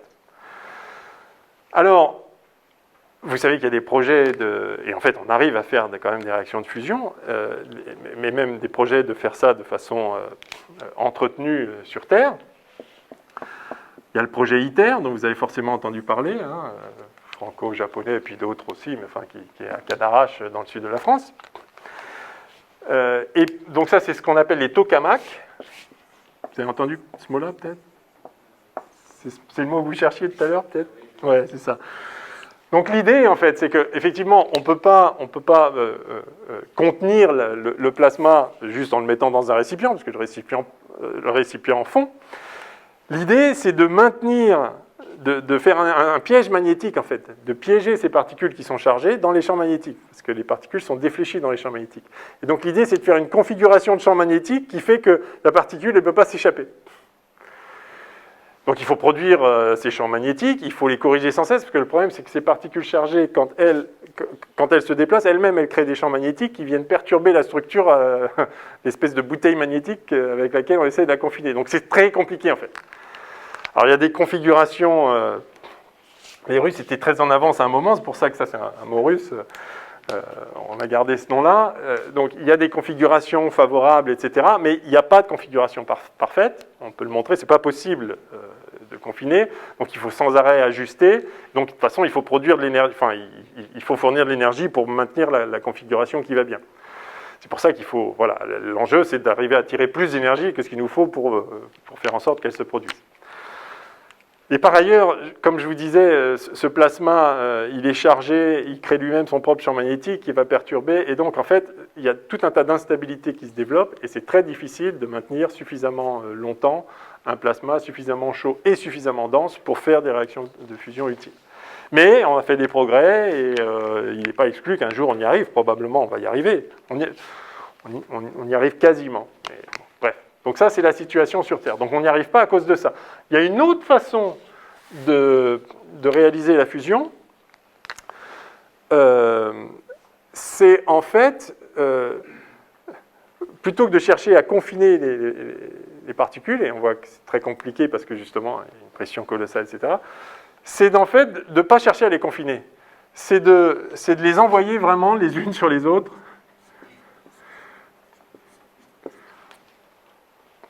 En fait, vous faites une espèce d'implosion laser. Vous essayez de comprimer la matière en la chauffant pour qu'elle arrive dans un cœur. Elle arrive très très chaude, très très dense, et là, elle peut faire de la fusion. Alors, dès qu'elle l'a fait, pouf, il y a de l'énergie qui est libérée et ça s'expand, mais c'est pas grave. Si ça vous donne plus d'énergie que ce que ça vous a coûté pour la comprimer, vous avez un gain net. Puis vous pouvez recommencer. Donc en fait, vous faites des trucs impulsionnels comme ça donc ça, c'est d'autres idées qui sont développées et ça fonctionne aussi, mais on ne peut pas le mettre à l'échelle industrielle, ni l'un ni l'autre pour l'instant. Mais donc voilà l'idée. Donc faire la fusion, belle idée, mais difficile. Mais le Soleil y arrive. Et pourquoi il y arrive? Parce que lui, confiner les particules, il sait le faire. Ça s'appelle la gravitation. Effectivement, ce que vous avez dit, c'est suffisamment massif, le champ gravitationnel est suffisamment grand pour que, en dépit de la colossale pression, ben le gaz, enfin le plasma en l'occurrence, ne peut pas entrer en expansion parce qu'il y a aussi la force de gravitation. Et donc en fait, je peux compléter cette définition de l'étoile. Une étoile, c'est un réacteur thermonucléaire à confinement gravitationnel.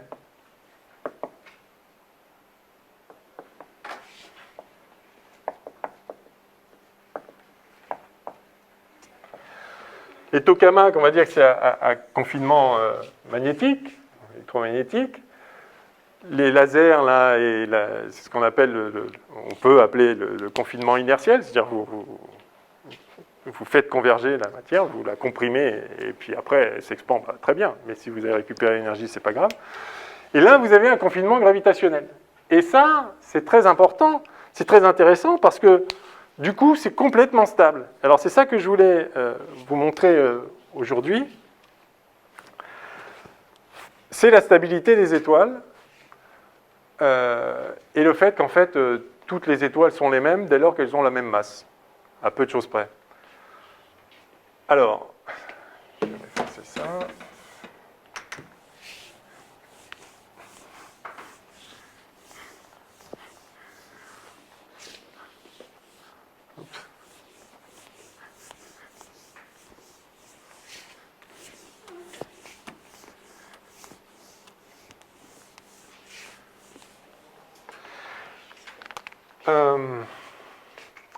Donc, effectivement, vous avez de la matière. La gravitation, c'est la matière attire la matière. Et donc,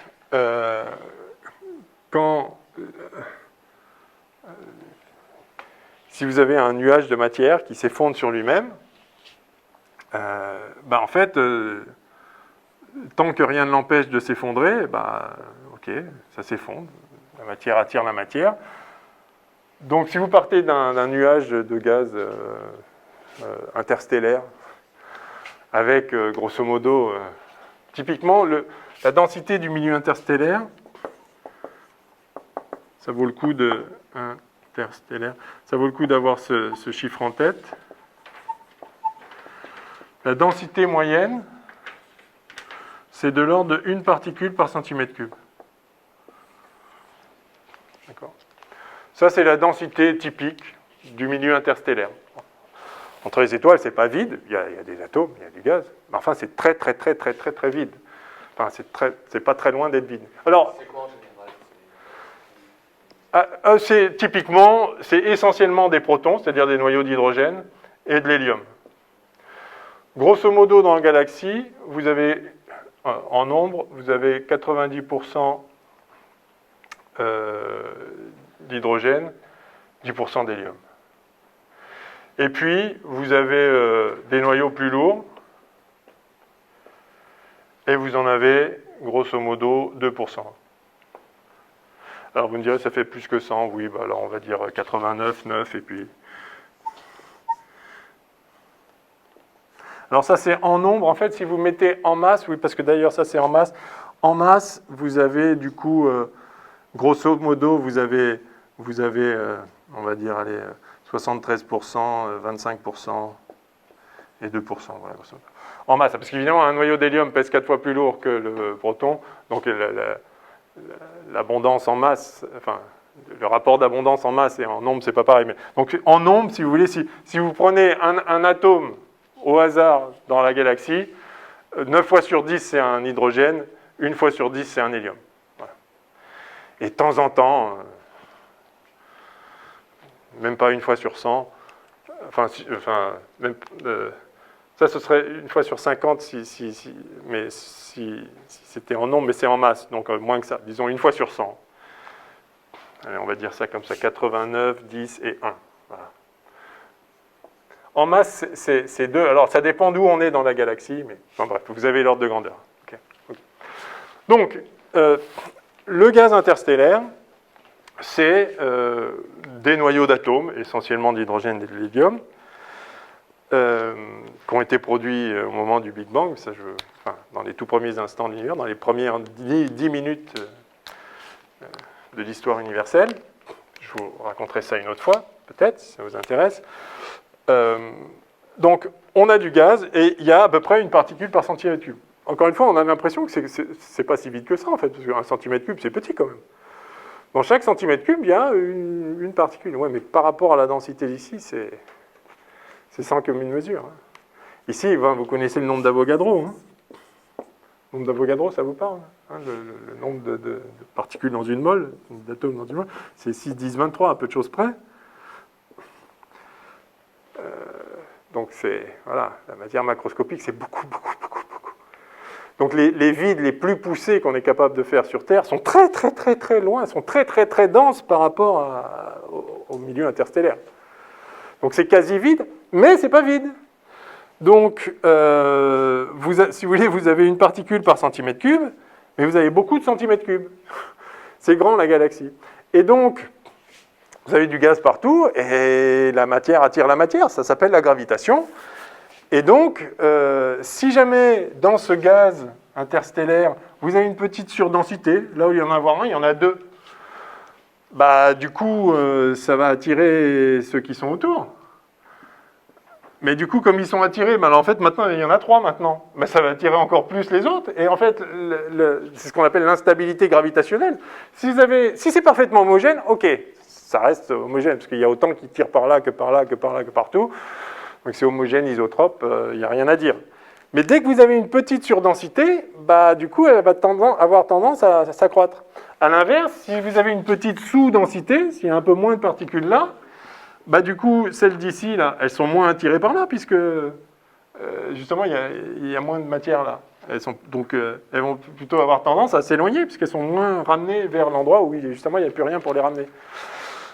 Et donc, vous allez amplifier les surdensités et amplifier les sous-densités. Enfin, ouais, oui. Moi, quand vous avez dit qu'il fallait s'éloigner, je crois que quand on faisait le vide, justement, ça attirait tout ce qui... Parce que ça crée... Oui. Alors, effectivement, si j'aspire, comment j'aspire ce que je fais, c'est qu'effectivement, alors, ah oui, c'est une bonne remarque. Parce que si vous faites le vide quelque part, ici, là, si je fais le vide, pourquoi les particules viennent? Parce qu'il y a de la pression. Parce qu'en fait, les particules qui étaient ailleurs, en fait, elles venaient quand même là. Elles venaient, puis elles étaient remplacées par d'autres qui venaient de là. Donc si maintenant elles sont plus remplacées, si je retire celles-là et que je continue à les retirer, toutes celles qui arrivent, je les retire, elles continuent à venir parce que il y a de l'agitation thermique, elles viennent dans tous les sens. Donc bien sûr qu'elles viennent. C'est pas que je les aspire, c'est qu'elles venaient, et maintenant je retire, donc elles peuvent y rester. Tandis que si je laisse, et si elles viennent, là il y a une surdensité, une surpression, et du coup ça repart. Donc c'est un phénomène différent. C'est-à-dire que c'est un phénomène qui est, là, ce que vous décrivez, c'est lié à la pression, mais en fait donc au mouvement naturel des particules. Là, il y a un truc en plus qui est la gravitation. En fait, on n'a pas l'habitude de raisonner avec la gravitation parce qu'à notre échelle, la gravitation est complètement négligeable. Alors évidemment, vous me direz, mais il y a notre poids, c'est pas négligeable. Oui, non, ça c'est pas négligeable, mais c'est parce qu'il y a la Terre entière qui nous attire. Mais la gravitation entre les molécules du gaz là, ça ou zéro, c'est pareil. Les molécules dans le gaz, oui, elles s'attirent, hein, mais ça n'a strictement aucune incidence sur leur mouvement. Ce qui en a de l'incidence, c'est le champ de pesanteur, c'est-à-dire l'attraction de la Terre. Ça, oui. Et puis, leurs interactions de nature électromagnétique entre elles. Donc effectivement, c'est une bonne remarque, parce que c'est vrai que c'est quelque chose de différent de ce à quoi on a l'habitude, parce que c'est la gravitation qui joue. Et la gravitation joue là, justement parce que rien d'autre ne joue. Et du coup, la gravitation, qui est une force extraordinairement faible, hein, c'est-à-dire si vous comparez, donc, on l'a vu, vous avez la force de Coulomb qui valait donc 1 sur 4 pi epsilon 0 Q1, Q2 sur R2, et donc la force gravitationnelle qui vaut G fois M1, M2 sur R2. vous voyez qu'elles dépendent toutes les deux de la distance entre les particules, mais elles en dépendent de la même façon. Donc si vous prenez un proton et un électron, ou deux protons qui se repoussent, ou un proton et un électron qui s'attirent du fait de leur charge, vous pouvez comparer la force qu'ils subissent, la force électrique qu'ils subissent, à la force gravitationnelle qu'ils subissent. Ça dépend de leur charge et de leur masse, mais elles sont ce qu'elles sont. Ça ne dépend pas de la distance, enfin le rapport des deux forces. Hein. Force gravitationnelle, force électrique sur force gravitationnelle.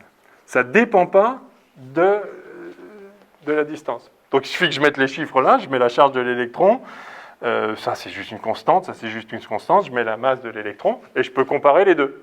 Et qu'est-ce que je trouve? Ça ne dépend pas de la distance, hein, donc quelle que soit la configuration. Et qu'est-ce que je trouve? De mémoire, 10 puissance 39 ou 10 puissance 40, quelque chose comme ça. Enfin, refaites-le, mais la force gravitationnelle, elle est complètement négligeable, mais complètement. Ça n'existe pas, la force gravitationnelle, dès lors qu'il y a une autre force qui s'applique. Hein. Voilà pourquoi... voilà. Alors, par contre, effectivement, la Terre, sur Terre, il y a beaucoup plus que 10 puissance 40 particules. Alors là, du coup, à force à s'accumuler, ça commence à jouer. Et ça joue. Je ne dis pas que la gravitation ne sert à rien sur Terre. Je dis par contre, dans les interactions entre corps individuels, c'est complètement négligeable. Mais complètement, complètement.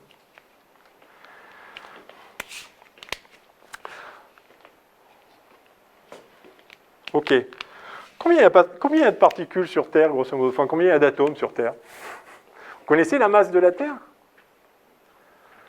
La masse de la Terre. L'ordre de grandeur, c'est 10 puissance 24 10 puissance 24 quoi? kilos. Kilos. Yes. Exact. C'est à peu près 6 10 puissance 24 kg. Alors moi, je le retiens. Je sais que la masse de la Terre, c'est 3 micromasses solaires. Et je connais la masse du Soleil. Et c'est 2 10 puissance 33 grammes, parce que les astrophysiciens mesurent en grammes. Donc ça fait 2 10 puissance 30 kilos. Et donc 3 micros, ça fait ça. Ouais. Bref. En tout cas, bravo. Donc c'est ça la masse de la Terre. Maintenant, quelle est la masse d'un atome? Je sais pas, je vais prendre un atome moyen, je vais prendre du carbone. Allez. Le carbone, par définition... Ah, vous connaissez la définition du nombre d'Avogadro? Oui. C'est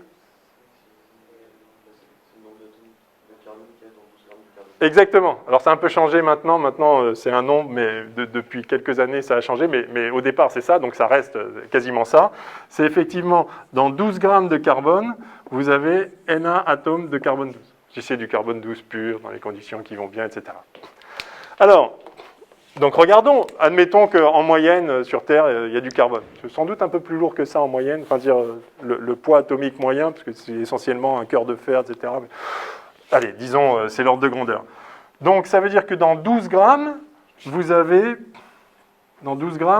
6, 10, 23 particules.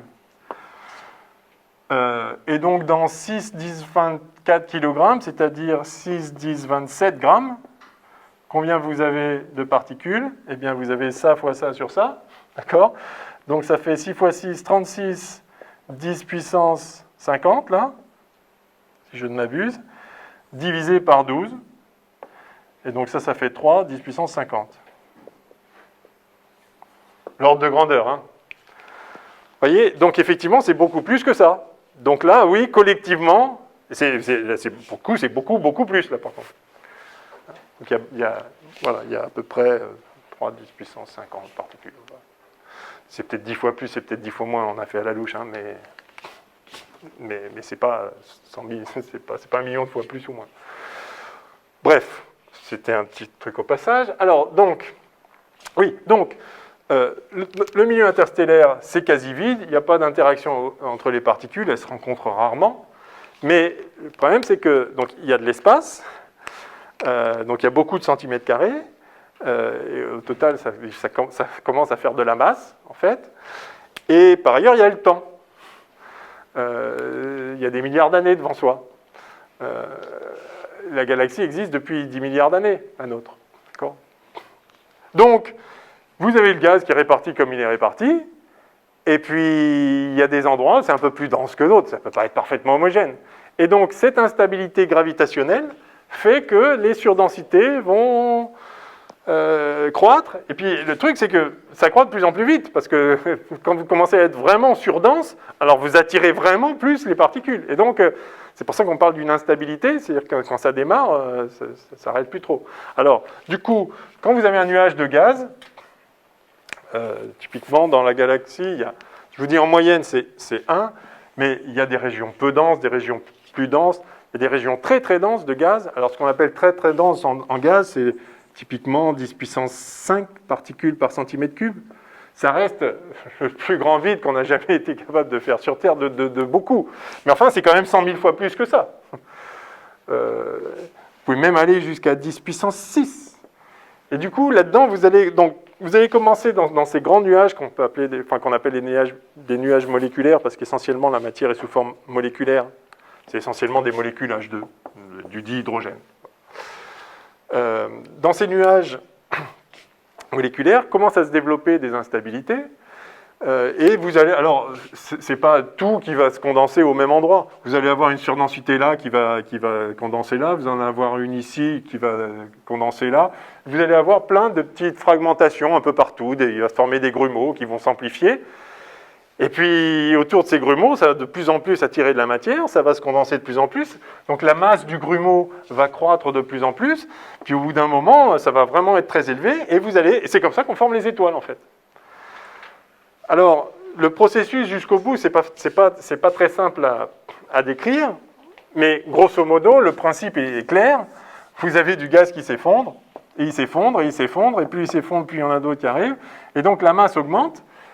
Et du coup, évidemment, il y a de l'énergie qui est récupérée là. Parce que quand un corps tombe sur un autre, l'énergie potentielle se transforme en vitesse. D'accord ? Parce que c'est exactement comme quand je lâche un corps ici, il est attiré par la Terre, oui, c'est exactement ça, il est en train de tomber, il est attiré par le champ gravitationnel, et il acquiert de l'énergie. Donc là, ça commence à chauffer, en fait, parce que ça vient par là, ça vient par là, ça vient de partout. Après, quand c'est suffisamment dense, alors là, les particules se mettent à interagir entre elles, elles forment un vrai gaz au sens où on les connaît, nous, avec une densité qui peut devenir très grande. Et donc, en fait, toute cette énergie récupérée de l'effondrement de très peu de particules, mais sur un énorme volume et qui commence à se rapprocher, il y a énormément d'énergie. Et donc, vous finissez avec une boule de gaz très chaude. Mais ça continue, ça attire, puisque la matière attire la matière. Alors, ça attire jusqu'à ce que la pression ici soit suffisante pour que ça repousse. C'est-à-dire, une fois que vous avez l'équilibre entre la pression qui repousse tout et la gravitation qui attire tout, il y a un moment, les forces se compensent, et à ce moment-là, ça s'arrête. Ça ne peut plus s'effondrer davantage. Et donc, c'est ça qui se passe. Par exemple, prenons la Terre. Voilà, on est tous attirés vers le bas, vers le centre de la Terre. D'accord ? Et pourtant, on ne tombe pas. Pourquoi on ne tombe pas ? Parce qu'il y a le sol là qui nous retient. Oui, mais le sol, pourquoi il ne tombe pas ? Parce que lui-même repose sur un truc en dessous qui le retient, et jusqu'en bas. C'est-à-dire que la pression s'établit, et ça se tient. Et donc, en fait, on est toujours sensible à la force de gravitation, mais tout ça est équilibré par la pression. Et ça fait un truc stable. Ça ne bouge plus. Finalement, une planète, c'est ça. C'est un puits gravitationnel, mais avec une pression. Alors là, la pression, c'est la pression standard, disons, c'est la cohésion standard de la matière. Alors, vous avez la roche, voilà, vous ne pouvez pas la comprimer trop. Si vous mettez plus de masse, la roche, elle va se comprimer, elle va même fusionner, en fait. Au cœur de la Terre, vous avez un noyau métallique en fusion, pour autant qu'on sache. Mais justement, à un moment, la pression qui se développe là est suffisante pour retenir tout le reste qui est en train de tomber dessus. Ok, et donc ça marche, la Terre est stable, très bien. Mais maintenant, si on rajoute encore de la matière, il y a un moment, la force de gravitation va être d'autant plus grande. Plus il y a de masse, plus il faut de pression pour repousser. Et il y a un moment, le cœur de la Terre, là, il ne pourra plus.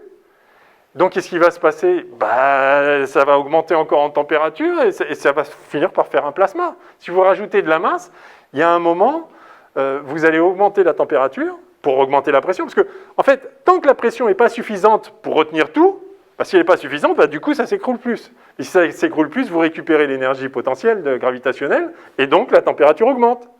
Donc, en fait, le processus est très clair. Tant que ça peut s'effondrer, ça s'effondre. Mais en s'effondrant, ça fait augmenter l'énergie des particules, de la température. Et la question, c'est, est-ce que, une fois qu'on a atteint l'équilibre, est-ce que la température au cœur est suffisante d'abord pour faire un plasma? Ou bien sur Terre, non. Le cœur de la Terre, ce n'est pas un plasma. Donc il n'y a pas assez de masse pour nécessiter ça.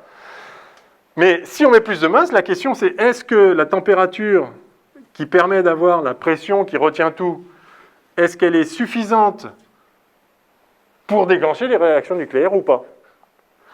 Et de deux choses l'une, soit elle n'est pas suffisante et ça fait juste un corps céleste qui est là, comme ça, qui est inactif, qui est très bien, il est là, il se tient par lui-même, quoi. Une planète. Alors ça peut être une grosse planète, ça peut être Jupiter, mais voilà. Ou bien, c'est suffisant pour faire des réactions nucléaires, et là, ça fait une étoile.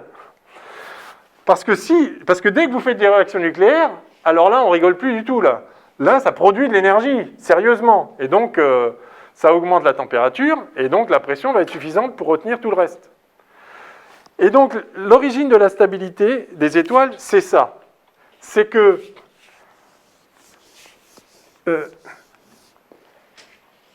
tant que vous produisez assez d'énergie pour maintenir une pression telle que ça repousse ce qui tombe, c'est-à-dire vous êtes à l'équilibre, ce qu'on appelle l'équilibre hydrostatique, enfin, c'est pas de l'eau, mais c'est un fluide, alors en fait c'est un plasma, donc on appelle ça comme ça. Donc la pression est suffisante pour contrebalancer la force de gravitation. Et alors, et donc voilà, ça s'arrête. Mais pour ça, oui, alors le problème, c'est ça. Le problème, c'est que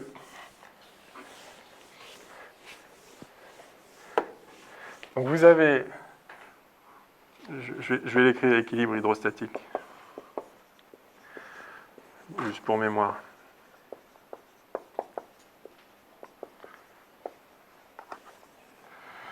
Vous avez simplement une pression colossale, alors qui décroît petit à petit, mais qui est suffisante pour en chaque petite couronne de matière autour du centre. Alors, elle a la pression de la couche externe qui pousse par là, et il y a la pression de la couche interne qui pousse par là. Et donc, si vous avez un gradient de pression, c'est-à-dire si la pression est plus grande à l'intérieur qu'à l'extérieur, c'est-à-dire que vous avez un profil de pression en fonction du rayon qui décroît.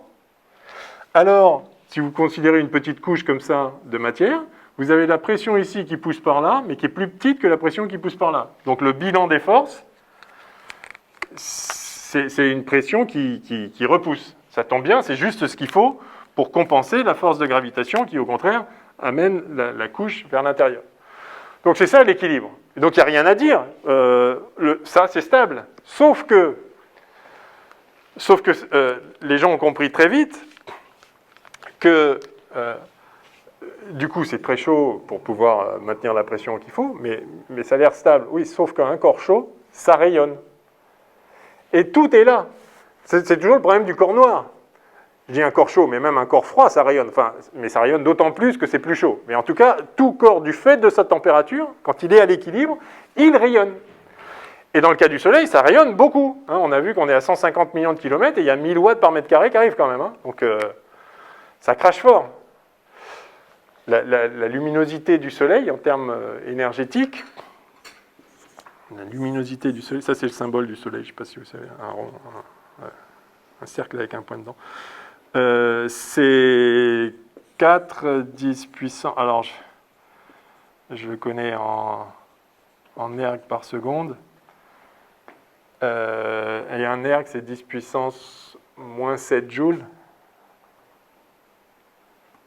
Voilà. 26 joules par seconde. 10 puissance 26 watts. 4, 10 puissance 26 watts. On ne rigole pas du tout. Et donc ça rayonne, parce que c'est chaud, ça rayonne. Mais du coup, ça perd de l'énergie. Mais si ça perd de l'énergie, bah, ça se refroidit, puisque ça rayonnait justement parce que c'était chaud.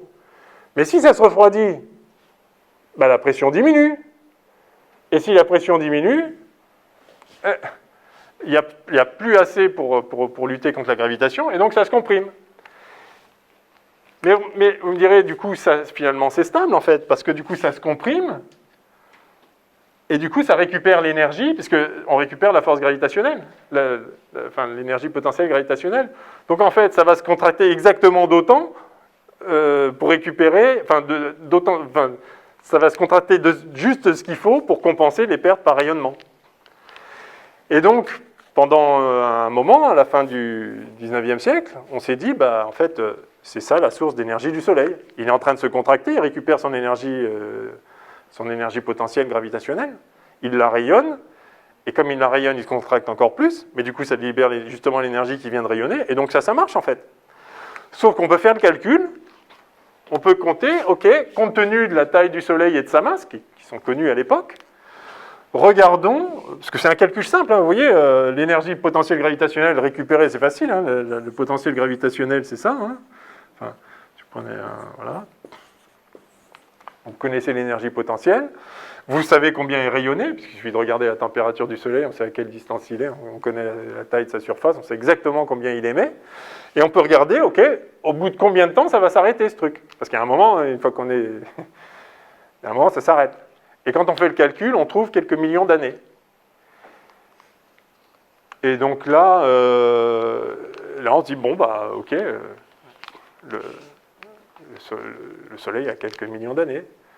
Sauf que quand on fait un peu de géologie, on commence à découvrir des roches qui ont plus que des millions d'années.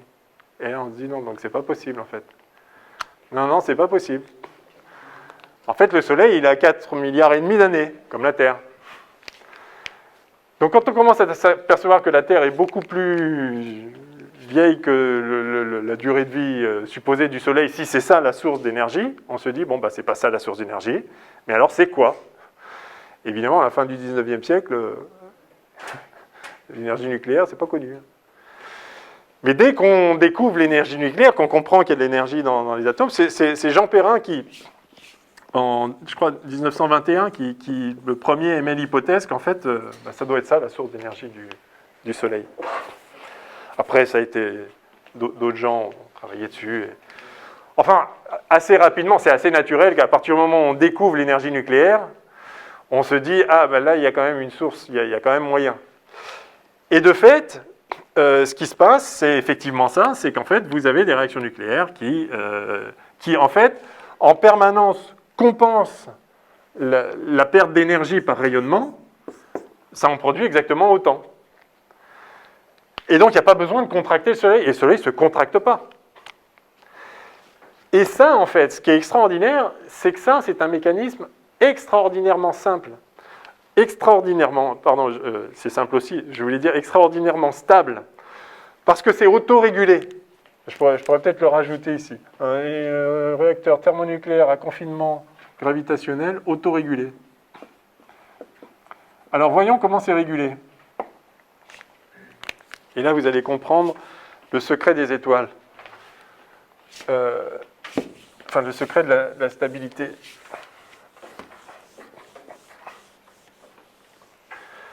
Donc les réactions nucléaires, on a vu, elles s'enclenchent dès lors que la température est suffisamment grande pour que les réactions P plus P fonctionnent. Alors, donc la réaction de fusion, donc c'est P plus P donne, en fait, il n'y a pas de noyau à 2 protons, parce qu'il faut des neutrons pour stabiliser tout ça. C'est-à-dire les 2 protons, ça se repousse quand même. Alors il y a la force nucléaire qui les retient, mais pas assez.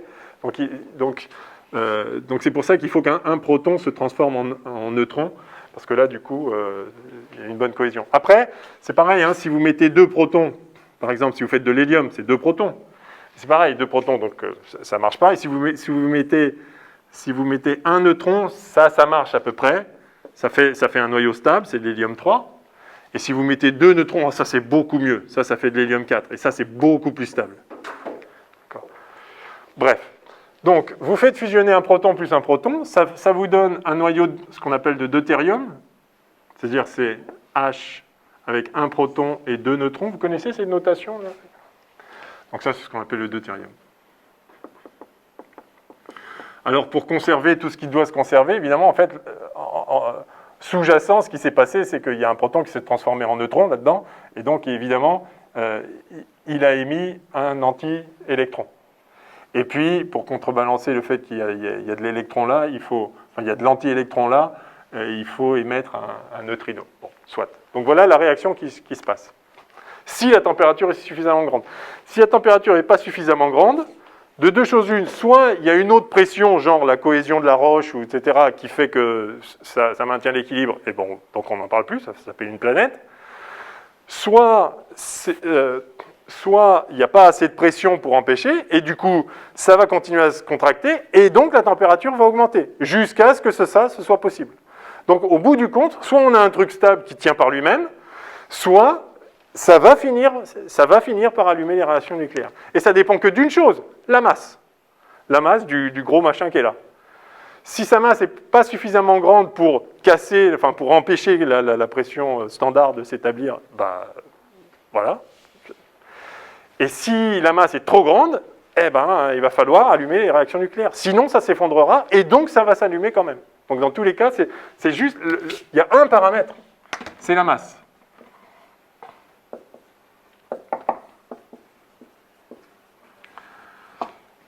Et donc, à partir de... alors, je ne sais pas exactement quelles sont les limites. Alors, je dis, il y a un paramètre, c'est la masse. Ça dépend aussi un peu de la composition chimique, etc. Parce que, bon, ça dépend de petites choses. Ça dépend aussi de la rotation. Parce que si vous avez l'étoile qui est en rotation, si elle tourne très très vite, il y a une force centrifuge qui contribue à la pression aussi. Enfin, je vous dis ça, c'est un peu naïf, mais enfin, c'est quand même la vérité. C'est-à-dire, il y a quelques petits paramètres en plus. Mais quand même, grosso modo, c'est la masse qui décide tout. Il y a des petites variations subtiles, mais bref. Donc, grosso modo, si vous retenez qu'une chose, c'est qu'il n'y a qu'un seul paramètre, c'est la masse. Et donc, grosso modo, alors je ne sais plus exactement à partir de quelle masse on allume une étoile. Alors, ça dépend de sa composition chimique, parce que s'il y a déjà du deutérium dans l'étoile, en fait, on peut faire fusionner le deutérium à une température plus basse que ce qu'il faut pour faire fusionner... un proton et un proton, c'est-à-dire de l'hydrogène. Mais grosso modo, c'est entre 3 centièmes de masse solaire et 8 centièmes de masse solaire, un truc comme ça. Donc c'est, retenez, disons, une fraction de masse solaire de l'ordre de quelques centièmes. Voilà, quelques centièmes de masse solaire. Si vous êtes en dessous de ça, c'est bon. Si vous êtes au-dessus de ça, ça va faire une étoile. Vous allez déclencher les réactions de fusion. Ok, alors le secret maintenant, je ne sais pas quelle heure il est, en fait, il faut peut-être que je fasse attention. Ouf, ah oui, on finit bientôt, je vais m'arrêter sur la stabilité. Donc vous voyez ce qui se passe maintenant. Donc vous avez des réactions de fusion qui permettent de réinjecter de l'énergie de façon à maintenir la pression suffisante pour que ça ne s'effondre pas. Et si vous ne le faisiez pas, comme vous perdez de l'énergie par rayonnement, il y a un moment, ce ne sera plus possible. Donc il faut en permanence créer de l'énergie. Vous créez de l'énergie par cette réaction de fusion. Alors en fait, donc, vous faites je peux vous l'écrire. Vous faites donc du deutérium. Une fois que vous avez le deutérium, donc, vous pouvez rajouter encore un proton. Ça vous fait de l'hélium 3. Hein, donc le deutérium, c'est un proton et un neutron. Hein. C'est P et N. Vous rajoutez un proton, ça vous fait de l'hélium 3, c'est-à-dire 2 protons et un neutron. Très bien. Et ensuite, je vous donne les réactions principales qui se passent. Ensuite, en fait, quand vous avez des hélium 3, vous en prenez 2, des hélium 3. Évidemment, ça, vous en faites plein en permanence partout, hein, parce que il y a beaucoup de particules dans le Soleil. Vous faites 2 hélium 3, et en fait, ça vous donne un hélium 4. Je vous ai dit, l'hélium 4, c'est beaucoup plus stable que l'hélium 3. Ça vous fait 2 hélium 4 plus 2 protons.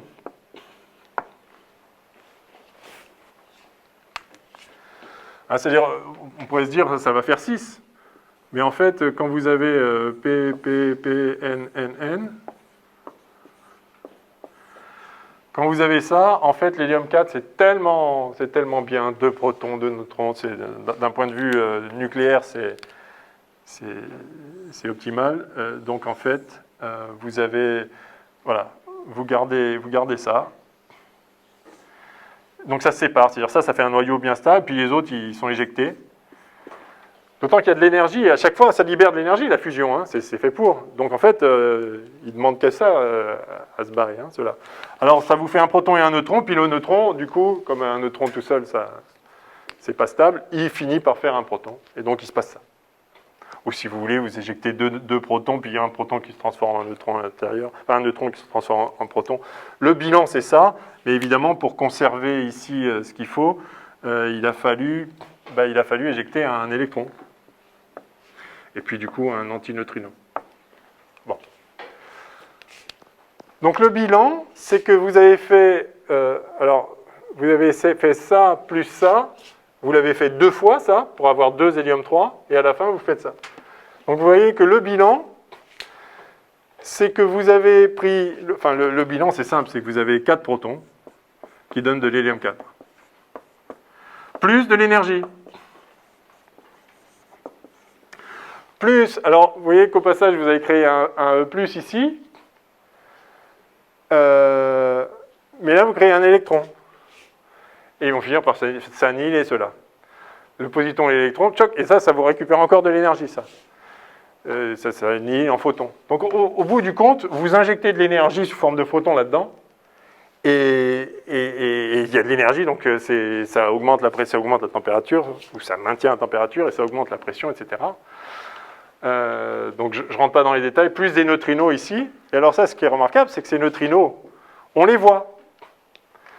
Donc on est sûr que c'est ça maintenant. On a la preuve expérimentale que c'est ça qui se passe dans le cœur du Soleil. On n'y est jamais allé, on ne voit pas à l'intérieur du Soleil, on voit que la peau extérieure. Vous savez qu'un photon qui est produit au cœur du Soleil, là, il y a un plasma, tout est complètement ionisé, donc il y a des électrons, enfin c'est un plasma, donc c'est des particules chargées. Les photons, ils interagissent avec les particules chargées. Ils sont absorbés, réémis, diffusés, etc. Un photon qui est injecté ici, d'après vous, ils mettent combien de temps à sortir du Soleil? Enfin, si on raisonne comme ça. C'est plusieurs années. Oui, c'est plusieurs années, mais c'est même plus que plusieurs années. 1 million d'années. Le temps caractéristique de diffusion, ça c'est 1 million d'années. Bon, c'est en passant. Je dis ça parce que ça veut dire que les photons qui sont émis, ils diffusent dans tous les sens, ils communiquent leur énergie à la matière après refait d'autres photons, enfin, tout ça est à l'équilibre. C'est pour ça qu'on a un corps noir. À l'intérieur du Soleil, c'est un joli beau corps noir. Alors, sauf que la température, enfin, c'est pas une température unique. C'est-à-dire que la température est très très élevée au centre. Vous avez typiquement au centre du Soleil, vous avez 15 millions de degrés, 15 10 puissance 6 degrés. Et puis ça décroît. Et à la surface, comme vous le savez, depuis au moins la semaine dernière, il y a grosso modo 6000 degrés. 5007, 5000, je ne sais pas quoi. C'est l'ordre de grandeur. Bref. Alors, j'en reviens à la stabilité. Supposons, donc en régime stationnaire, l'énergie produite ici est très exactement l'énergie perdue là par rayonnement. Et donc ça continue. Mais comment ici, là, les réactions savent qu'il faut rayonner. Enfin, comment se maintient l'équilibre? C'est-à-dire, pourquoi ça s'emballe pas, quoi? Pourquoi ça s'emballe pas, ces réactions nucléaires? Parce que pourquoi le Soleil n'explose pas comme un fou, hein? C'est une bombe nucléaire, on est en train de faire des réactions nucléaires. Il y a la gravité. Il y a la gravité, oui, mais vous voyez que là, il y a un certain taux d'énergie qui est produit, parce qu'il y a un certain nombre de réactions nucléaires par seconde. Ça produit de l'énergie qui, justement, suffit à empêcher l'effondrement. Mais s'il y avait plus de réactions nucléaires, pourquoi ça ne s'emballe pas? Parce que s'il y a plus de réactions, ça augmente l'énergie, qui va encore augmenter les réactions. Et pourquoi ça n'explose pas comme une bombe, quoi? Il y avait une histoire comme à un certain moment, les réactions nucléaires ne produisent plus d'énergie? Non, c'est autre chose, je pense, que vous avez en tête. Ce que vous voulez dire peut-être, c'est qu'une fois qu'on a des noyaux de fer, on ne peut plus les faire fusionner pour gagner de l'énergie. Mais là, je parle que de la fusion. Il n'y a pas de fer du tout dans le cœur du Soleil, ou trois fois rien.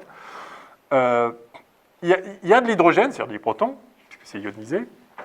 Et il y en a plein, il y en a à foison.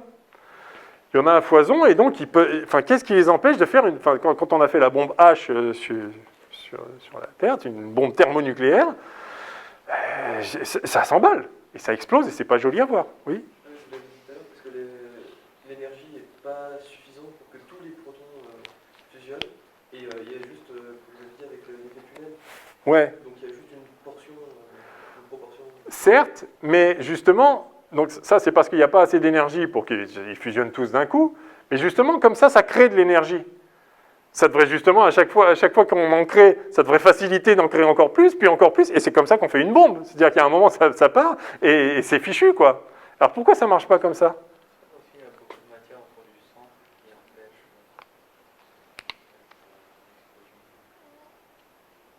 empêche. En tout cas, ça n'empêcherait pas que ça s'emballe. Ce que vous dites, c'est peut-être, oui, c'est suffisamment massif, donc pour arriver à tout éjecter, il faudrait vraiment... Mais n'empêche, pourquoi ça ne s'emballe pas, en fait? Puisque faire une réaction de fusion, ça rajoute de l'énergie. Donc ça augmente la température, en fait. Donc ça devrait s'emballer, ça devrait être d'autant plus facile qu'avant. Alors pourquoi ça ne s'emballe pas? Parce que si vous augmentez la température, je l'ai effacé, P égale NKT, vous augmentez aussi la pression. Et si vous augmentez la pression, du coup, ça gonfle. Mais si ça gonfle, la densité décroît. Et si la densité décroît, la probabilité que deux protons fusionnent devient plus petite. Si ça gonfle, il y a une densité plus faible, parce que c'est la même matière qui occupe un plus grand volume. Donc, ce qui va gouverner le taux de réaction nucléaire, combien il y en a par seconde, c'est bien sûr la température, c'est-à-dire le niveau d'énergie de chacune, à quel point on arrive à être près du pic là, de la barrière coulombienne, mais aussi combien il y a de particules qui sont... Si je mets 2 particules, je ne vais pas faire plus que 2 réactions nucléaires, qu'une réaction nucléaire. Donc, il y a un moment, si je diminue la densité, évidemment, le nombre de rencontres par seconde, la température étant toujours la même, à chaque fois qu'elles se rencontrent, ça va marcher. Mais simplement, elles vont moins se rencontrer parce qu'il y en a moins. Donc, et c'est vraiment ça le secret, c'est que si il se trouve que je fais un petit peu plus de réactions nucléaires, eh bien à ce moment-là, j'injecte plus d'énergie, donc je fais gonfler le Soleil, donc je fais décroître la densité, et du coup, je fais moins de réactions. Autrement dit, si j'en fais plus, j'en fais moins tout de suite.